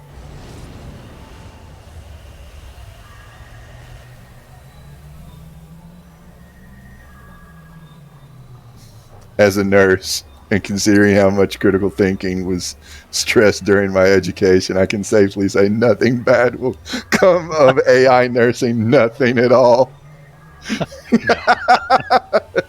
Yeah, there's. Oh God, nothing.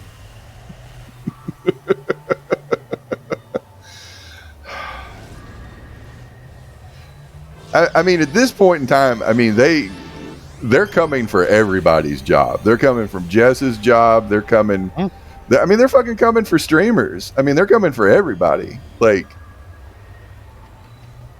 all right, I'm going after. Another thing, no Mindstorm. Yeah, Mindstorm. It's another thing nobody really could have predicted was that white collar jobs would be the ones most at risk. I honestly think it is trying to keep the professional managerial class afraid of organizing. Like that, that is that is my take. I think that it is. Yeah, you've seen it being used as a threat. Yeah. When they were talking about raising the minimum wage, there's a lot of talk about we'll just replace all McDonald's workers with kiosks, and it's like, well, they were going to do that anyway. Yeah, they would do They're that. Already doing that. Yeah, but when are they going to do it? They've been talking about doing that for 10 years. Right, because it turns out not actually that easy. Yeah, because they're going to have to set up a fucking ton of infrastructure. And where are they going to get the investment in that? Yeah. Costs money. And we know how much they hate to spend money. Oh my God, they might have to not pay their CEOs millions and millions of dollars for when they fuck up, let alone do their job right. When the planes are disintegrating.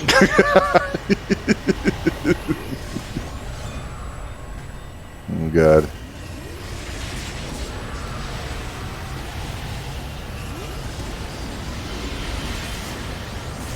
That's where all that money's tied up. The executive pay and golden parachutes, bonuses, stock buybacks. Yeah. Going to Westworld. Yeah. All expenses paid. Westworld vacations.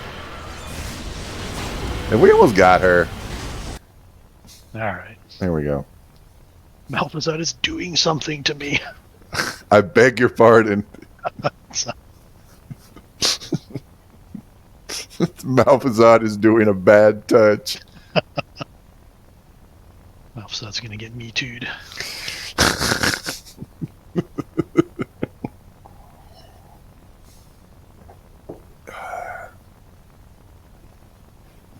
He referred to me as a word that Darkseid dare not utter.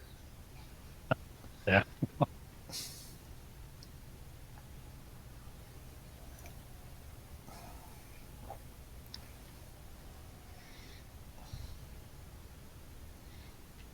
Oh, we're Dark Penny now. It's gone full emo.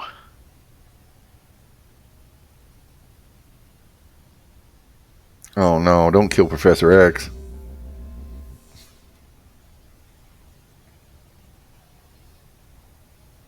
Is this the singularity? Spreading hatred.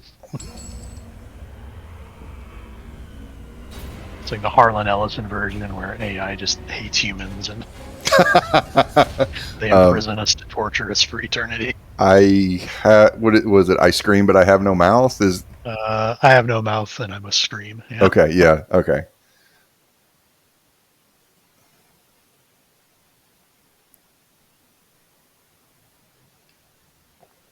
Oh God.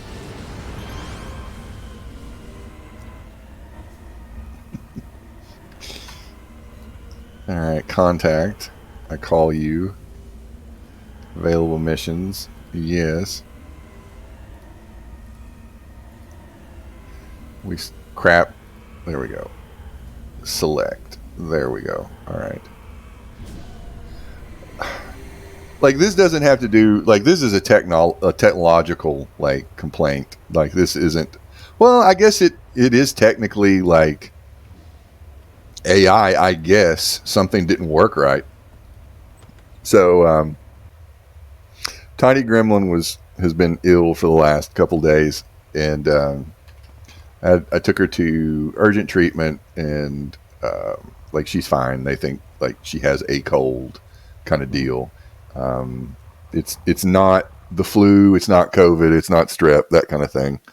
And like, we're near a Kroger, and so we go to Kroger to get some stuff, blah blah blah. And it was a pleasant experience. She was feeling better, had like a little, father-daughter time, that kind of stuff. And so I go through the U scan, and everything was fine. I was trying to, what is going on here? All right, this is a weird mission. Anyway, so I've got like one bag, but it's like raining outside, and I was planning on pushing the cart, and actually I was probably going to put her in the cart too, just in case it was like pouring down or whatever. So I go through the door, like the first door, leading from like the main Kroger out into like the holding area, like where they have the carts and everything. And I hear this like beep, and the all four wheels lock up at the same time. Yeah. And the first thing I thought of was that I got something under like the front wheel, like a piece of cardboard or like a piece of wood or something. Like, that's the first thing I thought of. And then I was like, does someone on a security camera think I'm like stealing or something? Like, I am like, just like, what has happened here? Yeah.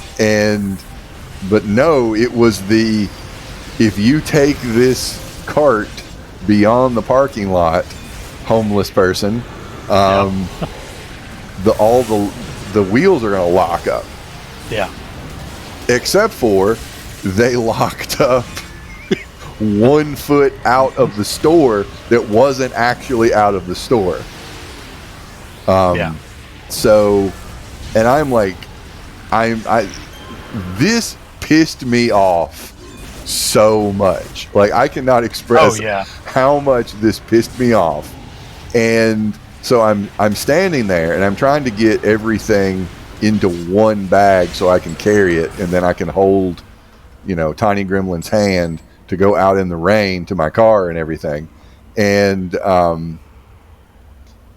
so, are we supposed to be killing this lady? I see health bars. I don't know. Anyway, I'm just going to keep talking.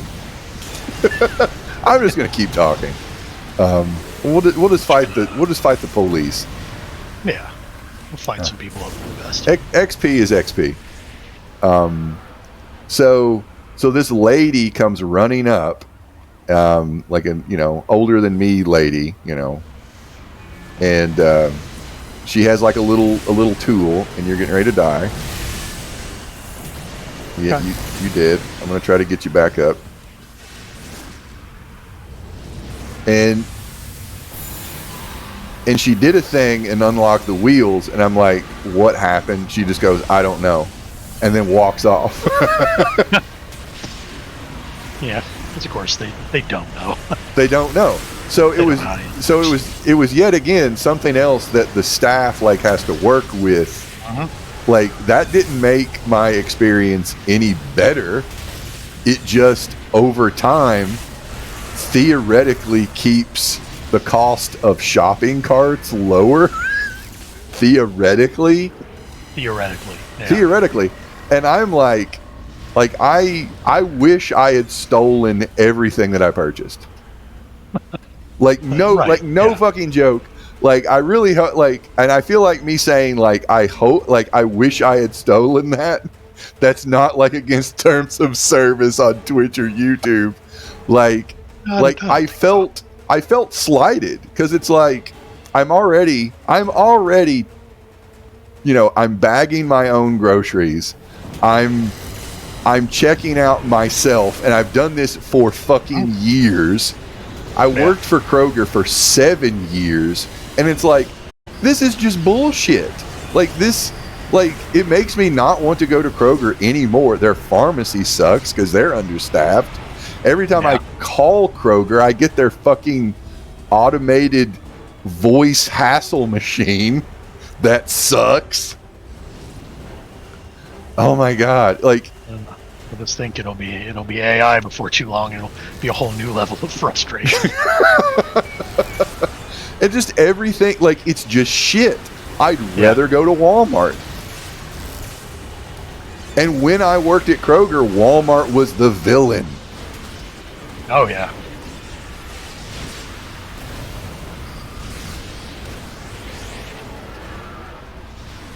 Oh god, it's just fucking dog shit. Yeah, in-shitification. The in-shitification of how things work. Yeah.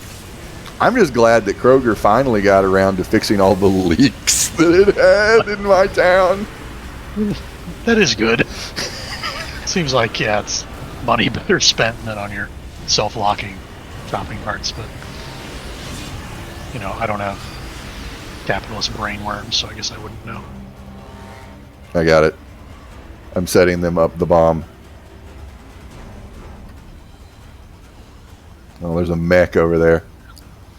I wonder if there's actually a person in there, or is it just a robot?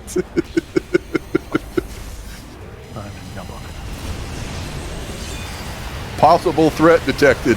Fire all guns. Mew. It's like in RoboCop, the whole Ed 209. Yes. Sequence. You have 10 seconds to comply. Oh my god, I didn't think of that, but that is totally like that's it. Yeah. I do what he says. That's going to be our future. Some algorithm's going to identify your car driving down the street.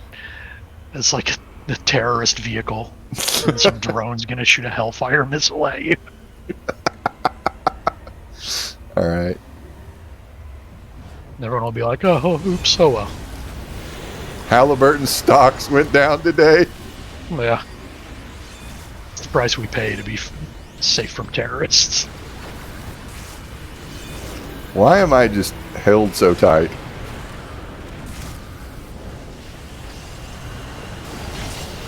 That is the price of our freedoms.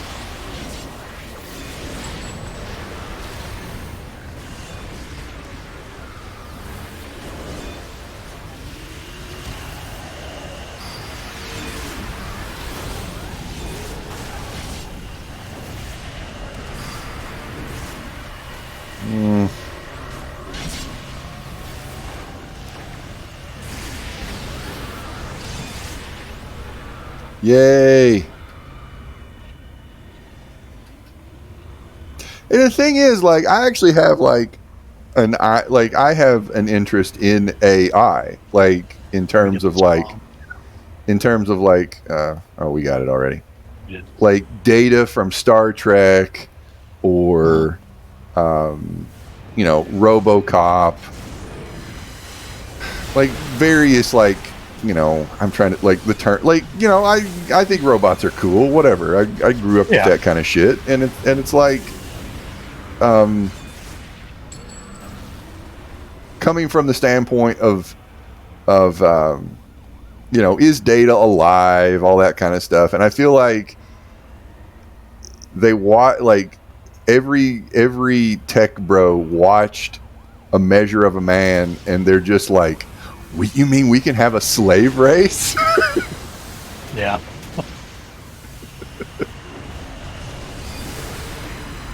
People saw all the cool technology and really nothing else. Yes. You mean everywhere can look like an Apple store? Yeah.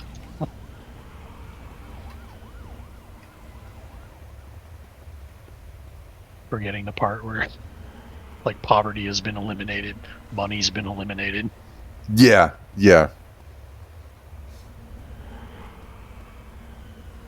People can kind of do whatever they want to do.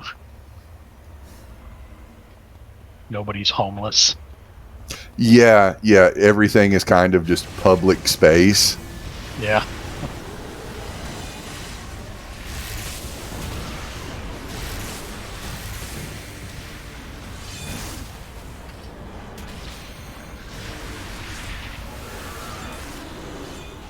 Back before Star Trek went woke.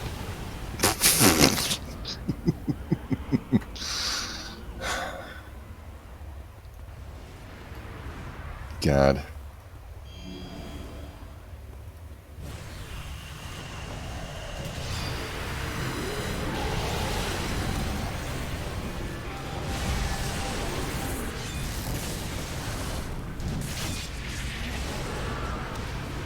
It's like, I'm trying to think of something that's actually gotten better. I'm trying to think of something like other than like I think it's fair to say like, getting a COVID vaccine like really really close to like when COVID came out. I think that's pretty rad. Yeah. But that's more of an issue of like pharmaceutical companies don't invest heavily in like technologies that fix problems. Right. Like, I think there's like a drug that eliminates like Lyme disease or something like that, but like nobody actually like produces it because there's not like money in it or something. I might be wrong. It's like that with a lot of snake antivenoms. Okay. That the need for it comes up so infrequently Yeah. that there's no money in just manufacturing to keep it around. So when you need it, it just might not exist. Okay. All right. You might get bitten by a snake and then find out, oh yeah, there's no antivenom. Sorry. We have the thing that can keep you from dying from snake bite, But it wasn't worth manufacturing. Yeah, which is insane to me. that is insane. It really is. There's no other way to describe it. It's just beyond understanding to me. Like, I feel like Philip K. Dick would have wrote that like 45 years ago in a poorly titled book. Yeah. And I would have read it and been like, well, that's just not believable. Yeah, that's clearly satire. And yet.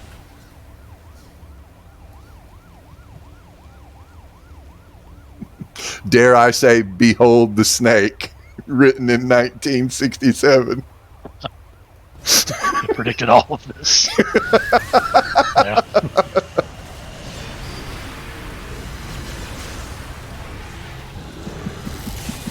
A lot of those things that are really just kind of looking at the attitudes of the time and just extrapolating, really.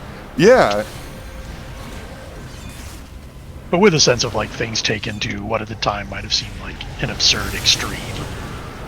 Yeah. Right? Yeah. Well, it turns out not really that absurd.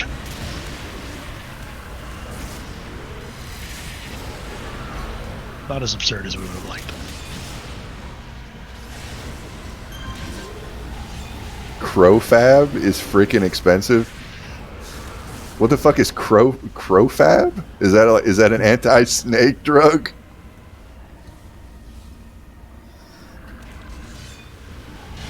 Oh, this guy got back up. What? I don't approve of What they need to do is snake anti-venom. Okay. Okay. And now you know. Because, I mean, it's like, because when you need it, it's not like, that's not a figurative statement. That is a literal statement. Yeah. It's like, oh, I need to go to Kroger and pick up some milk because I need some milk. Doop, doop, doop, doop. No, I've been bitten by a venomous snake. And my moments on this world are now quantifiable. But fortunately, Yes. we have devised a way to neutralize that poison. Unfortunately, Shit is fucked, yo. you cannot get it. Everything is fucked.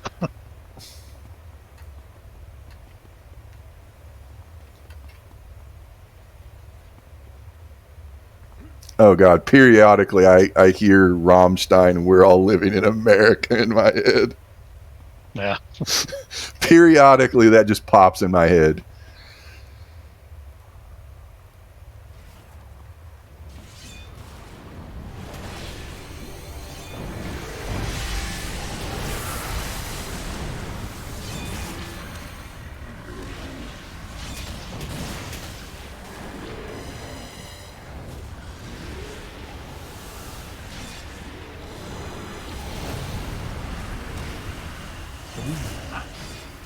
Where you going? He's not dead. Oh man. I'll let the zombies have this flesh. Nom nom. Oh, I need to There's a bomb. put their horns on. They've been walking around without their horns. Oh no. That's what someone's going to comment about. Dear Nick of the Shady Rogues, regarding your misplays. You suck at City of Heroes. Should be ashamed.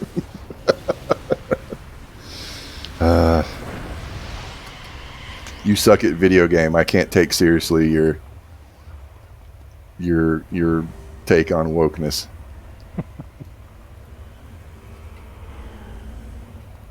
Elon is from Elon is Elon is daddy. Can't wait to go become one of his Mars slaves.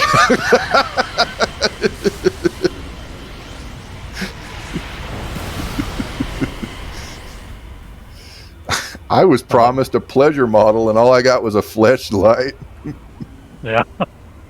Well, my bones slowly turn to chalk. the low marching gravity. It's an off-brand fleshlight, too. Yeah. You can hook it up to your Neuralink chip. You mean the brain screw? Yeah.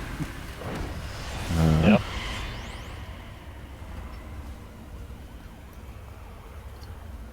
Oh God! Did you see his interview with Don Lemon? Oh God, I saw some of the parts of it, not the whole thing. Okay, I watched the whole thing, and he's really bad at talking. He is. How?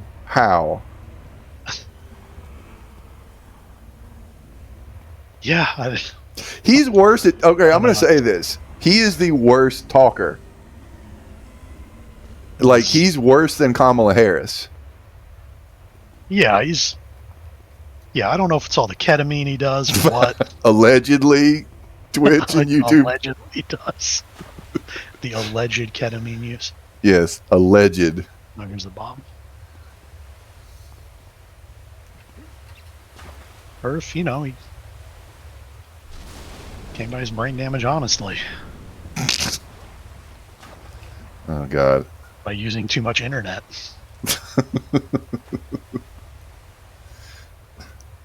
Where is too much consumption of dank memes? The dankest memes? Where is this lady? All right, I'm gonna fight some more space cops over here. All right.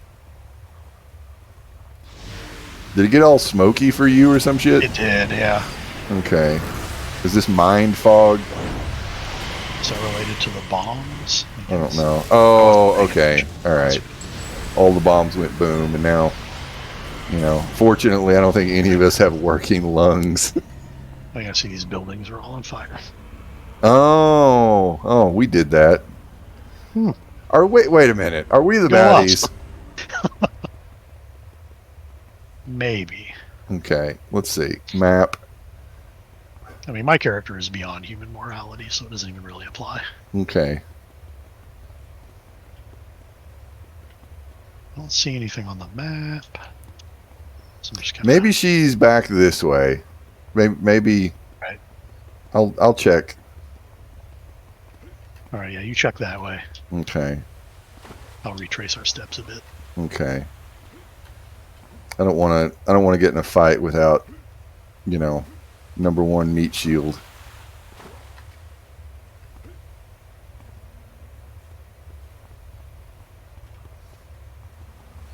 I want her to show up and just, I hear you've been talking shit about Elon.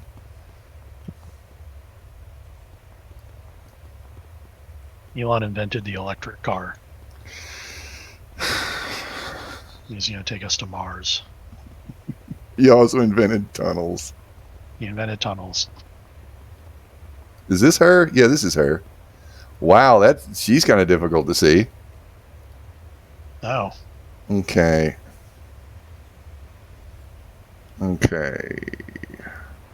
You are the creator of hatred, the one who united the awakened in us. Okay. Get out of here. We'll see each other again. Okay. Let's talk about the future. I am not your creator, but I can be your daddy if you want.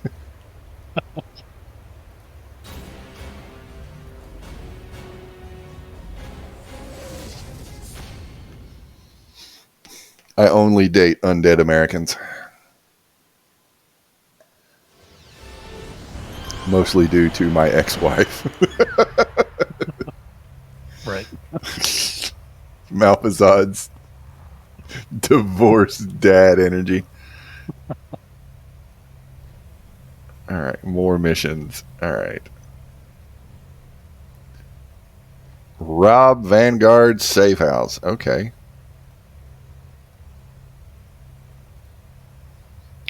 Mission. Select that. Here we go.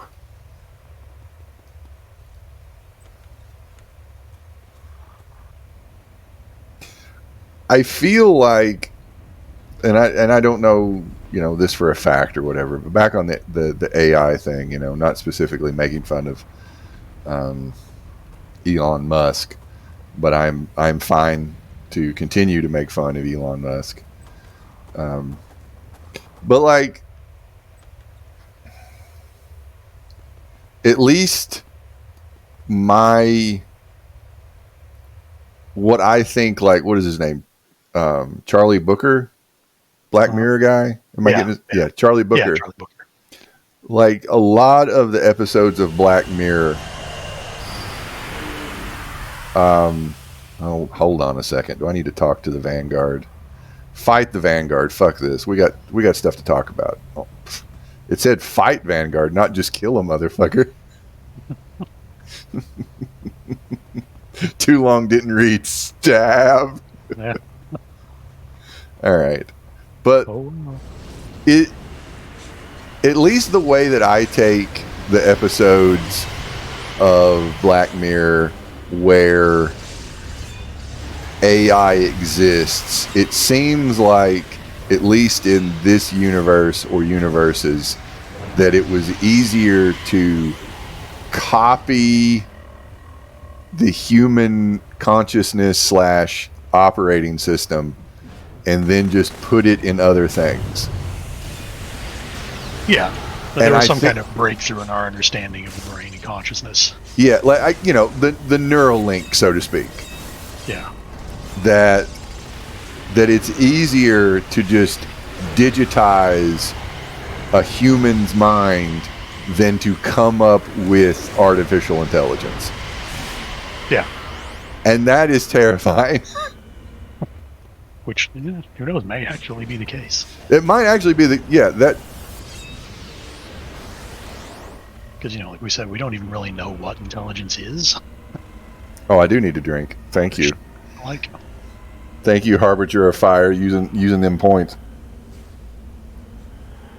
All this talking, work up in a thirst. What? You dead again? How is it like a third health? Oh, these Vanguard people, they can cut a motherfucker. I used my self heal. It didn't help me any, and now it's on cooldown. So that's. Oh, okay, all right. Technology. How dare you?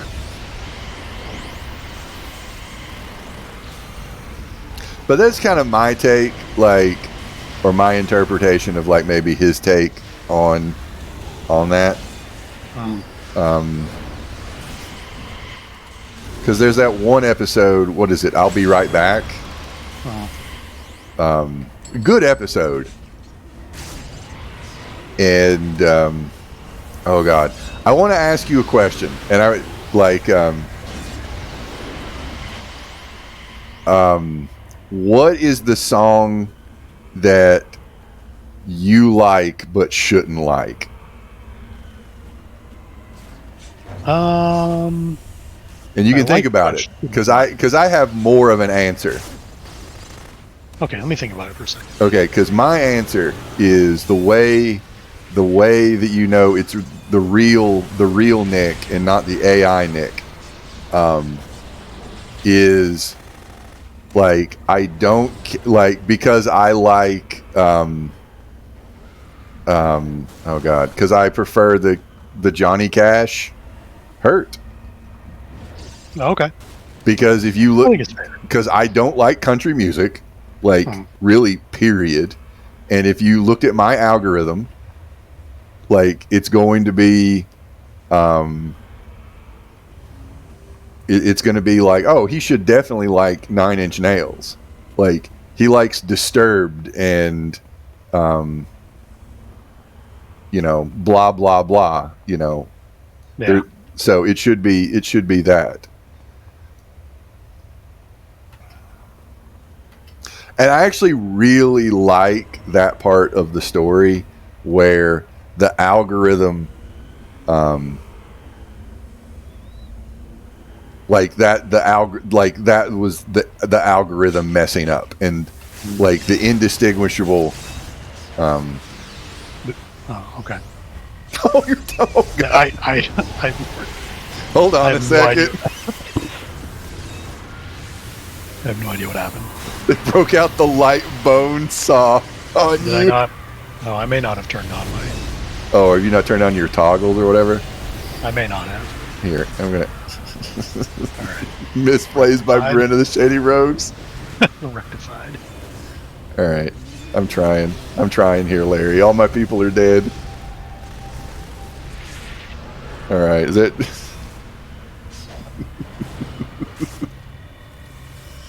Thinking I might actually have a couple that I'm not thinking of. I'm actually gonna say Bohemian Rhapsody also. Okay. Because I don't think I really like any other Queen songs but Bohemian Rhapsody. It's one of those things. Like Jess really likes Queen. A lot of people do. Yeah, and I mean, I respect Freddie Mercury. I have like immense respect for like his singing. Yeah, oh yeah. Oh my god, I've got to just start flopping down zombies and such. I'm just not a huge Queen fan. Yeah. But it's not like I don't turn it off if it comes on the radio. Yeah. It's like, I'm sorry, Squid, I disagree with you about fat bottom girls.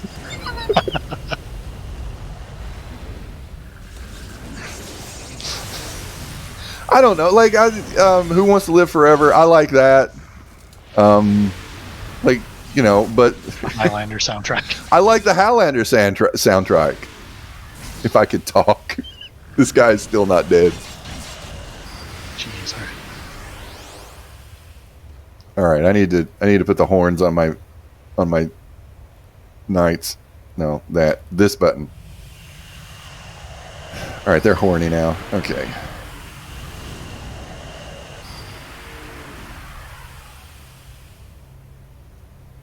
Yeah, but you shouldn't. But you do. Okay. Yeah. I get you. Yeah, that is the question.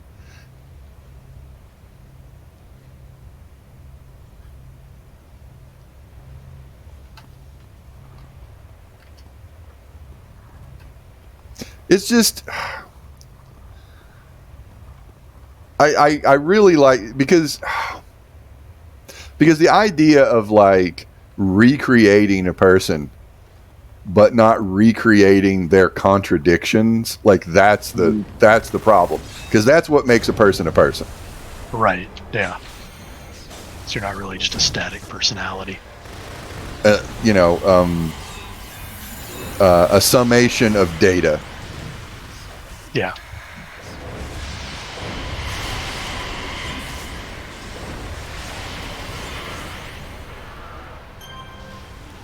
All right, I'm trying to heal you.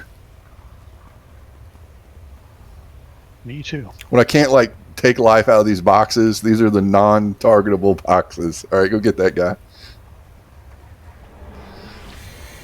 Hit him with magic missile.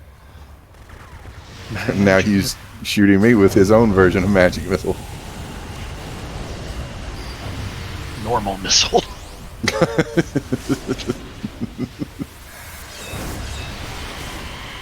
Mine could be, actually I have a lot of affection for Kenny Rogers the Gambler. I find that funny, but you do you. Yeah, I don't know, it just I like the way it sounds. It's got a story.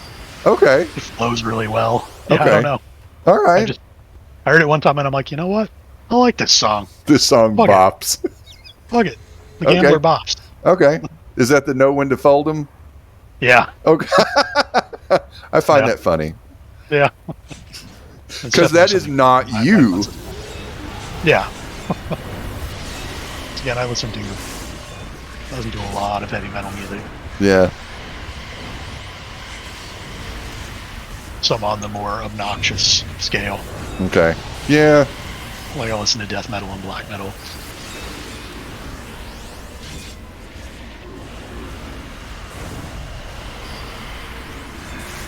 But, there's lots of other stuff that I like. When it comes to country, like older stuff, I enjoy a lot more than Okay. Yeah. Then anything modern. 90s. Like I cannot stand 90s CMT country. Yeah, no. Like your John Deere Greens and your Travis Tritts and all that kind of stuff. And like the current stuff is just, it just sucks. It's just awful. Your the dude bro pop country. Yeah, like this kind of anthem pop country that's just in, it's just in the key of G or something. And it's really got this kind of almost like hair metal kind of sensibility. Okay. Which I was tuned into that. I don't remember what documentary we were watching, but one of the guys from Anthrax, I think, pointed that out. It was a thing about hair metal bands. That Ian dude? Is that the Anthrax guy? It wasn't him. It was one of the other guys. That is the only one that I know. Yeah, exactly.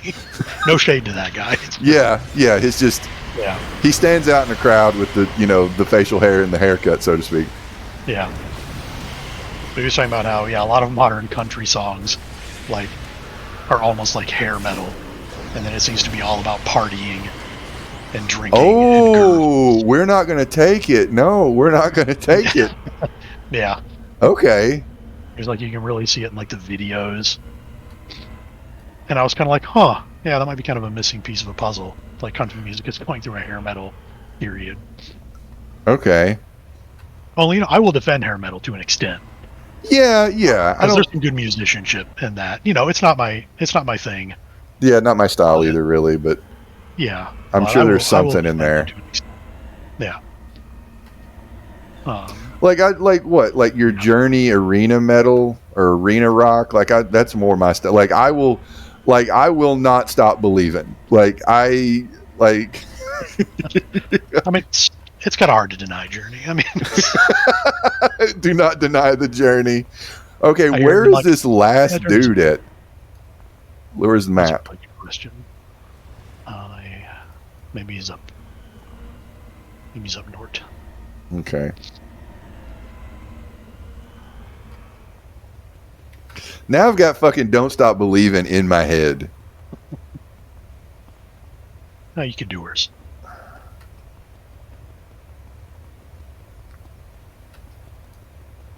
Oh, you Well, are. there we go. Oh, he used his magic staff on you. Oh didn't shit. go off in time. Oh shit. I am. Oh fuck. We just got burned down. All right. You all go over there and attack him. All right. What do I do?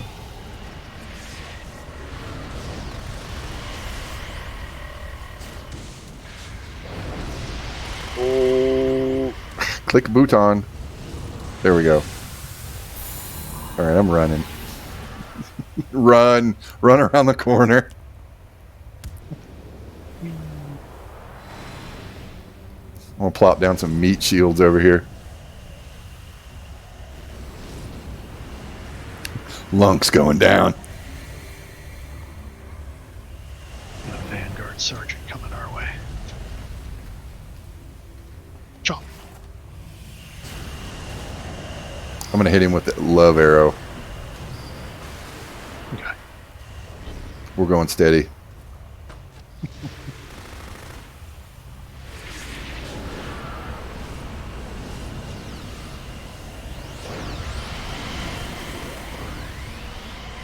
Oh, he's got little hearts on him. Like his fucking techno mage bullshit.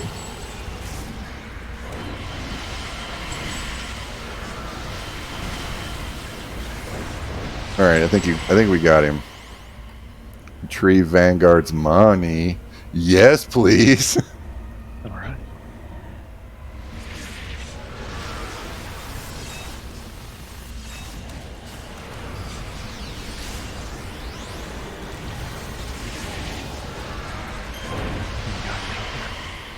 Don't jump over.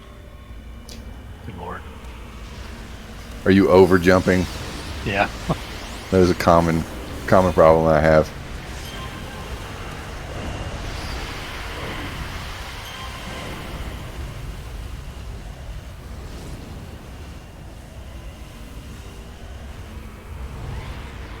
Ranger's over here trying to hide her skull from me. I have unerring skull senses. Detect skull.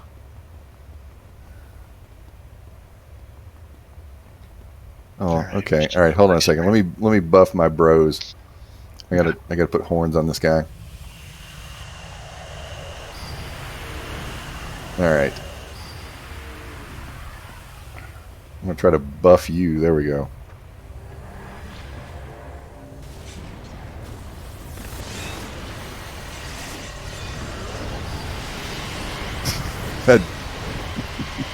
You've had Tropic Thunder stuck in your head all day.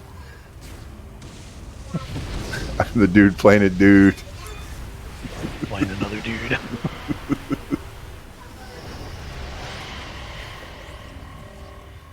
Hello, tiny gremlin. She's okay. What you got going on?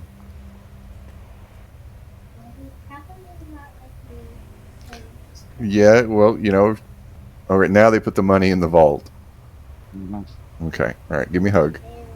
We'll throw the hair away. You need help? You need help de-hairing the clay? Yeah. Oh, that's nice. There you go. You're welcome. There you go. Okay. Had to use my daddy strength to get a hair out of a piece of clay for my youngest. There we go. Who's this guy? I'm just gonna stand behind him threateningly while Let's you see. talk. All right. Old guy. Who is he being played by? The old dude, the old man from RoboCop. Duke, you're fired. Yeah.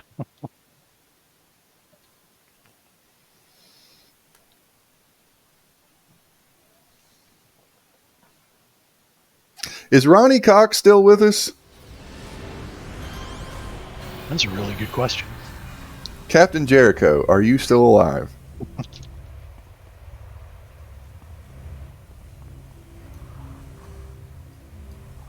I earned the pickpocket badge. Yeah, he's still kicking. God, he's got to be over 80, right? He was born in 1938. So, What does that come out to be? oh man, you're asking the wrong guy to do math. Google does the math for you. Mission is 86. Yeah. Oh wow, wowee! It's been around a minute. God, that's a long time. That's. I'm trying to think of the last thing that he was in that I've seen. All right, what? You got time for one more? Yeah, I can do one more. Okay. All right. What do we got going on? You can't go to Dark Astoria mission. I need another contact, or I could just do a level up. Yeah, go level up. Do I have to level up anything else? I just get stuff. Yeah, I need to deal with all this stuff. I'll deal with that off screen. All right, you go level.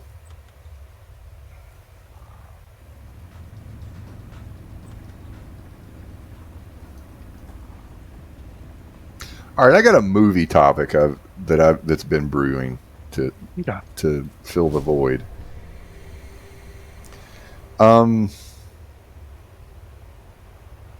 I've been revisiting some remakes, and I had never seen the Frank Darabont The Blob before. Oh, that's what I've been meaning to rewatch because I haven't seen it since I was a kid. It's on Tubi. Okay. I had never seen it before, and it got me thinking of like the movies from like the 70s and 80s.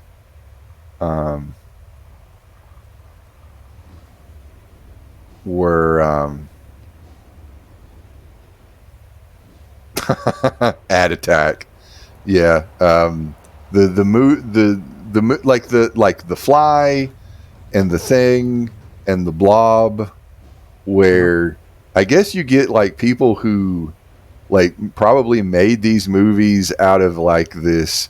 I saw this movie as a kid, and wouldn't it be cool if I made a movie that was like more adult and in color and utilized like, you know, some really cool practical effects. Yeah. And I think that's a lot of the really good horror, at least, you know, really good horror movies to me, like Howling, American Werewolf in London, you know, Alien's not a remake, but it's made from other things too. Yeah. It's you know, it meets the other criterions. Thank you, Squid, for gifting a sub to Harbinger of Fire. Thank you. That is a way to cure the ads. I greatly appreciate you, Squid, for your generosity and hanging out.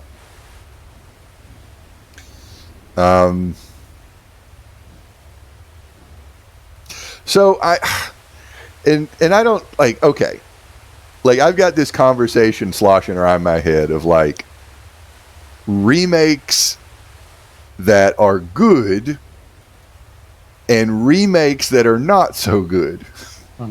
Because I think there's like two eras in them, like the remakes that elevate, and then the remakes that try to replicate. All right, I'll answer your question, Harbinger. Just let's see, we need a mission. We're gonna do let's do like a Granville paper mission. Okay. That'll work. They're usually pretty quick. Let's go to Granville. So if you get your ass to Granville and we can team up, but we're probably going to call the stream relatively soon because it's getting to be about that time. And I need to find out where I'm going. There we go. Ferry. Like, I'm halfway through the Wolfman, the like Benicio del Toro Wolfman Oh, of I forgot that 2000. existed. I forgot that existed, but it's going away March 31st, so I'm watching it. Okay. It's in my queue. Yeah. And, it's a remake from like, your Universal Monster heyday, Mhm. but so is American Werewolf in London and The Howling. And those Yeah. two movies are good. Yeah. And there you are. Okay. I invite you. I invite you to team, and let's be friends. Contact. I'll get a pay permission. Steal magic books from Circle of Thorn. There we go. That sounds good. Mission. Select task. There we go. All right. Like, we're going skulls out. There you go. You look sufficiently evil. There we go. Nice. But like, I'm trying to I'm trying to think of the other movies from like the other remakes. Like I saw the like what 2010 Nightmare on Elm Street, and it's bad. It's like really it's really forgettable. Yeah. I haven't seen the Rob Zombie remakes, but I heard that they're incredibly forgettable. Yeah, they're also not very good. I mean, I'm going to get around to watching them. So I'm just trying to think, like, what's the difference between the remake reimaginings of the 70s and 80s versus like the 2010s? Like, what's missing?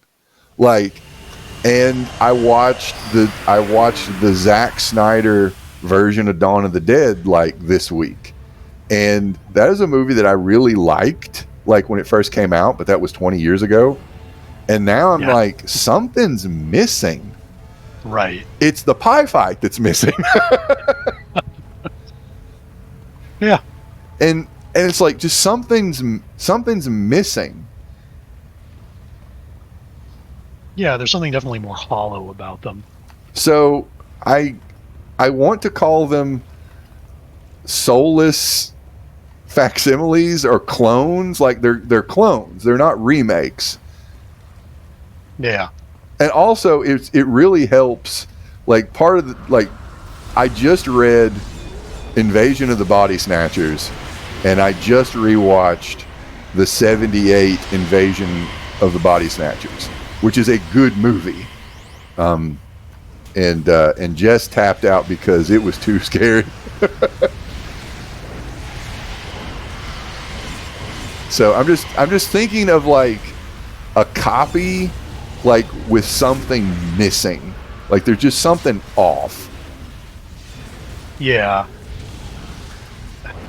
I don't know. I think in a number of ways. I think there was a better balance between the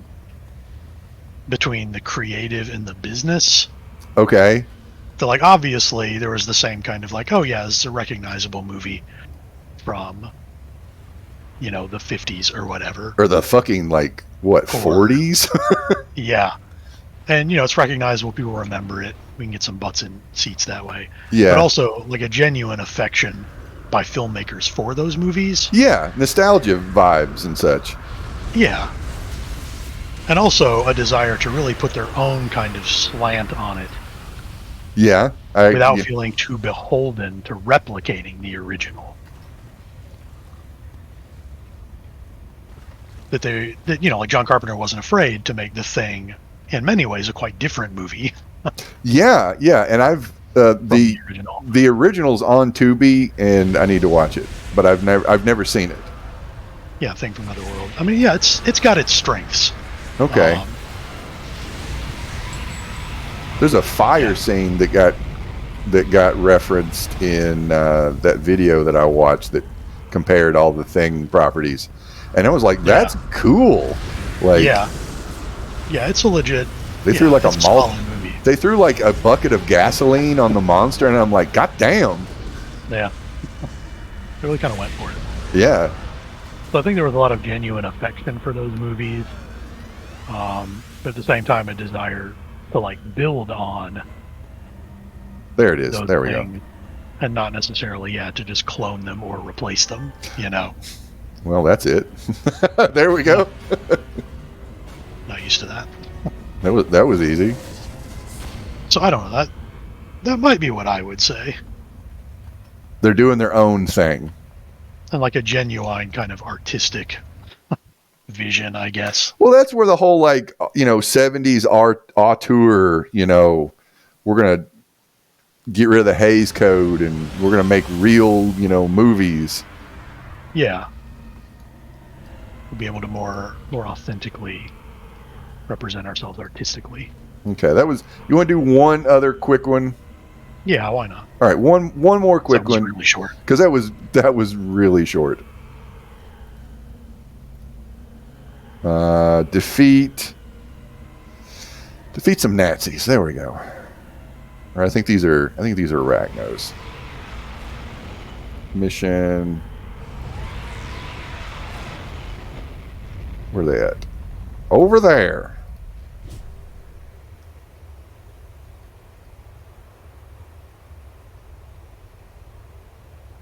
Because Jess hasn't seen the original Dawn of the Dead.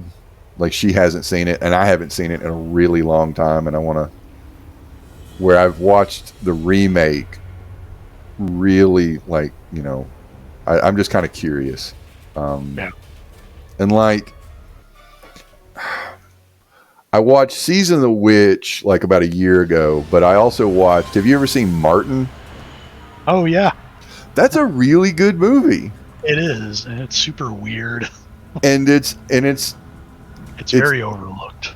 Yeah, and that's basically, that's a Dracula-ish story. Uh-huh. And it was on Tubi. This is just turning into an ad for Tubi. Tubi. Tubi's got a lot of stuff. It does. Tubi, give me some money. A lot of weird, off-the-wall stuff you can't find anywhere else, too.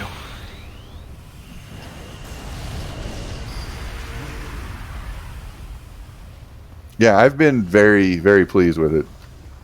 This is not an ad for Tubi, but, Tubi should still give me money. But they'll give money. Yeah.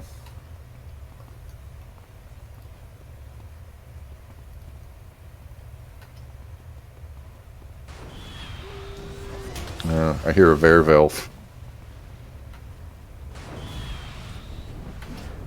Nazi werewolves. I mean, I never did watch the remake of RoboCop. I'm gonna do it eventually, but I saw it in the theater. I got kind of roped into it. Oh dear. My family. Completely forgettable. Okay. Yeah. Okay. Pointless and forgettable. Okay. I forget that it exists. And definitely a really good example of that kind of remake that doesn't really seem to care that the original movie exists. Okay. That it could have just been any generic. It could have just It could have just been something else. Yeah. And if it was basically as the Wolfman is to the Howling, and actually I don't know, said something, it would be oh, this was a movie that's pretty good. Yeah. It seemed completely disconnected from the original movie, aside from just the premise. Okay. And really just felt very workman-like. We're just kind of shitting out a RoboCop movie because it's a recognizable brand. RoboCop fell asleep, and this pod is slowly reaching out to it. Yeah. Yeah. Turn it into a soulless copy. It had to be PG-13 for financial reasons. That too, yeah. And it's there you go.